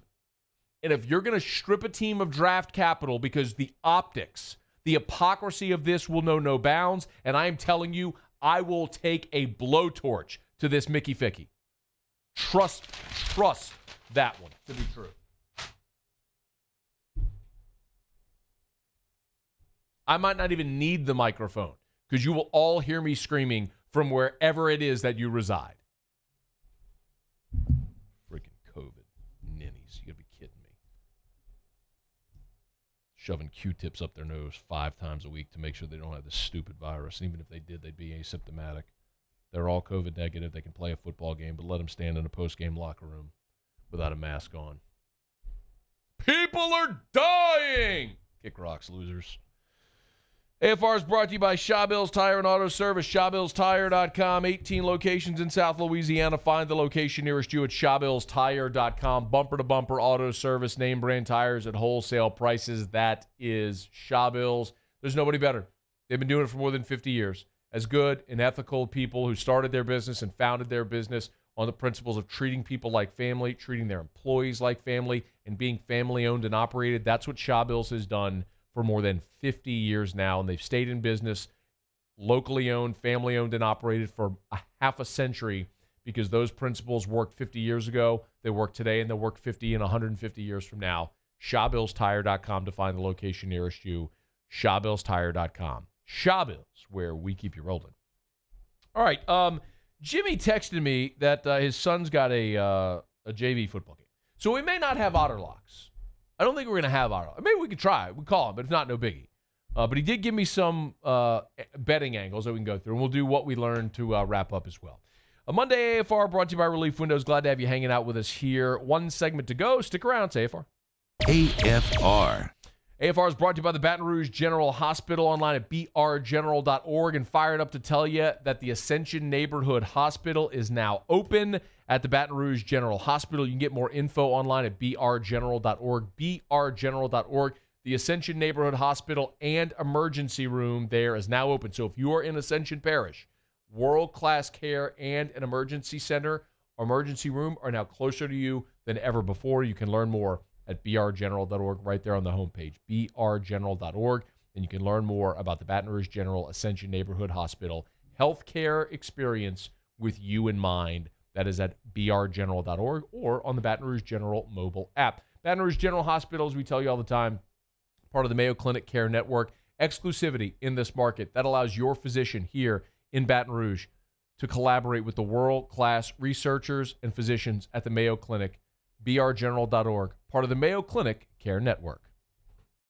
$10,000 off MSRP on a new 2020 Ford F-150 XLT. Buy a new one for less than a used one. All new Bayou Ford vehicles come with a 1 million mile powertrain warranty. And with Bayou to You, free delivery right to your door. The crew at Bayou Ford is going to do right by you. Hello? What's up, B? What you doing? Chilling at the office working. You? Hanging at the job site. Chilling. Roof's up?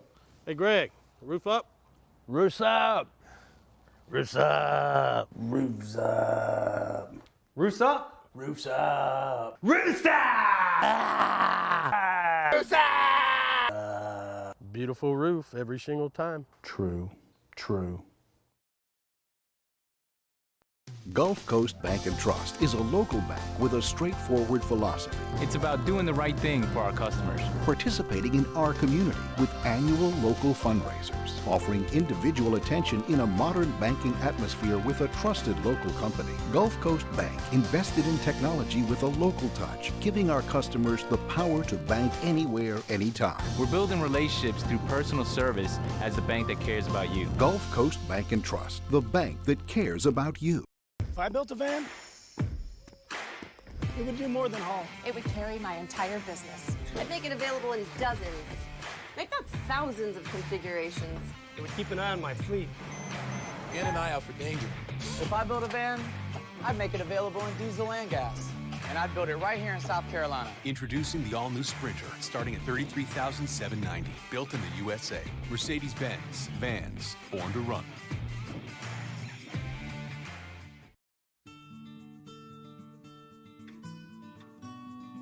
This is a house call. This is a follow-up appointment. This is a diabetes checkup. This isn't just more convenient care, it's more advanced care. This is innovating healthcare at Louisiana's #1 hospital, Auctioner. T-Bob Hebert here with breaking news. Front-to-Back Boat Services is the shop to upgrade your boat tech this fall. With not one but two NMEA certified techs, who better to install your Panoptic sonar, your HD displays. You want to see the fish under the water before you even cast? They have that. Trolling motor you could control with your iPhone? They have that. So what are you waiting for? Get into Front-to-Back Boat Services right now. Upgrade your boat tech. Make your boating dreams come true. Front-to-Back Boat Services. Toyotathon is happening now at Corval Toyota in Opelousas. Get into a 20 Camry for $297 a month. So come on down to Happy Town for Toyotathon. That's Corval Toyota in Opelousas. Happy Town, you...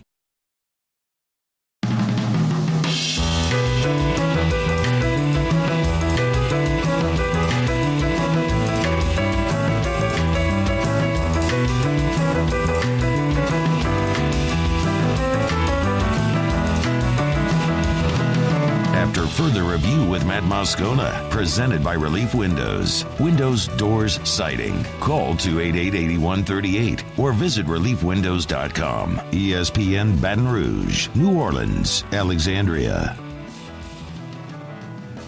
Down the stretch, we come final segment here on a Monday edition of AFR, brought to you by Relief Windows.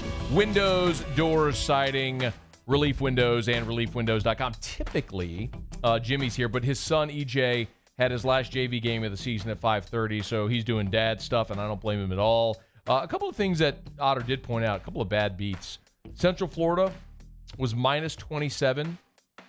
Temple kicked a field goal with a minute left to win 38, or the final was 38-13, so that's a bad beat if you just missed out on that cover.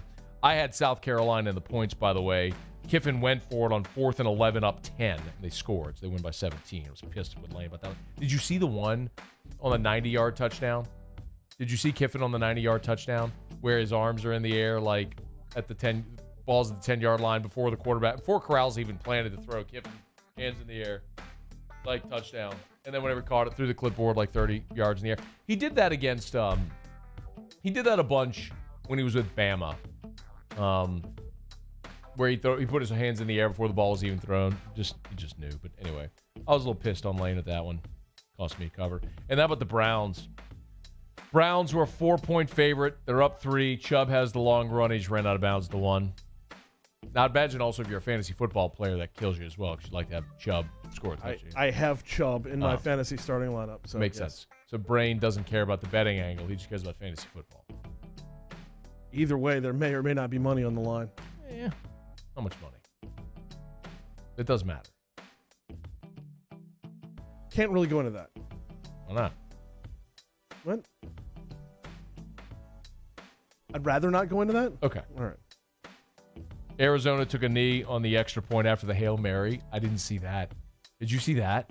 No, I missed that one. Arizona. Oh, my God. Arizona was minus 2.5. They took a knee on the extra point after the Hail Mary. Well, the flip side of that, though, is like in college, you don't have to kick the extra point. We learned with the Minneapolis Miracle, you still have to go execute that play, right? Like you have to go out for the PAT. Because remember, Morstead, like a bunch of guys had to come out of the locker room just to line up after the Minneapolis Miracle to run that play.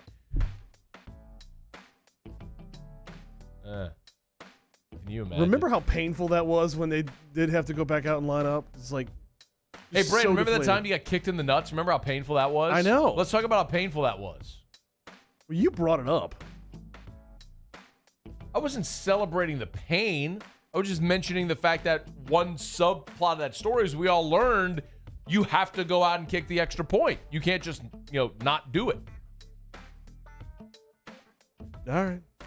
Hey, Brandon, remember that time you broke your leg and how much that hurt? Yeah, that's what it felt like when you brought that up a minute ago. Yeah. You're writhing in pain. There's the Hail Mary, but they didn't kick the extra point.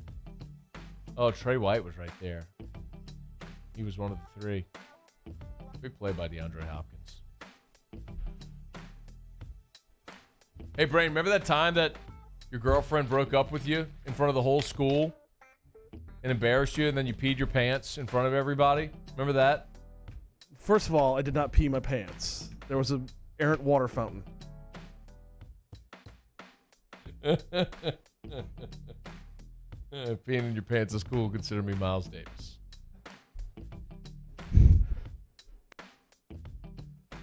All the cool kids are doing it, Matt. You ain't cool unless you pee your pants. Oh, man. This is a real cool story, though, before we get out of here. Oh, by the way, I was wrong. I want to correct somewhere I was factually inaccurate. Last segment when I was kind of talking about, the COVID test for players, I was like, yeah, they're testing 5 times a week. I was wrong. They're actually testing 7 days a week. Every single day. Every single day. Game days, they're tested. And on the road, they're tested as well. Every single day. You ain't getting on the field unless you can produce negative tests. And we're sitting here fining teams' draft picks for not wearing masks. don't tell me this is anything other than optics. Every day since they've been together in July, every day they've had Q-tips shoved up their nose into their brain. Every day.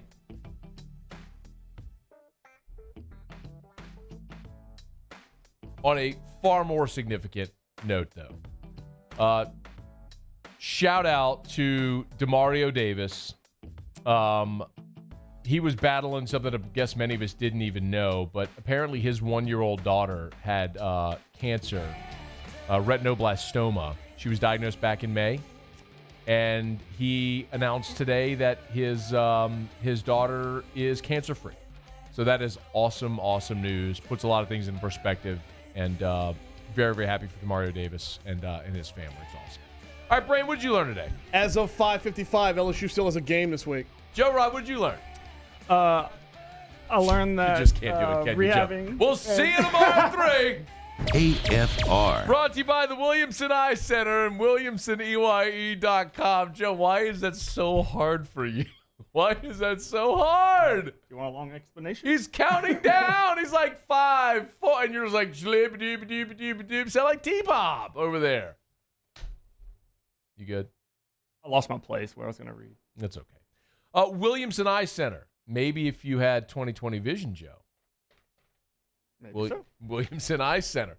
924-2020, 924-2020, or WilliamsonEYE.com. Go for that free consultation. I cannot recommend this highly enough because I'm you. You're me. Now, if you were blessed with great vision, you can tune this out, and I'm pumped for you. But if you're like me and you were born genetically with awful vision, Williamson Eye Center is a life changer. See without contacts or glasses? Check it out. 924-2020 or WilliamsonEYE. Are you a licensed contractor? There's lots of good contractors in Louisiana doing work the right way, but unfortunately, too many unlicensed contractors are working outside the licensing requirements. Working as a contractor in Louisiana requires a license for the company doing the work. The Louisiana State Licensing Board for Contractors wants to help you get licensed to allow you to conduct work legally. It's not difficult to get the license. We can help you. Go to lacontractor.org for more information. Licensed contractors, it's the law. I've been doing business with Luba for 25 years. They're dependable, trustworthy. It's just the attention to detail with our clients. Our folks have years and years of experience. They're highly trained professionals, but many companies have that asset. What I'd like to think makes Luba a bit different is that we use those talents in a way that truly is dedicated to serving the needs of the folks who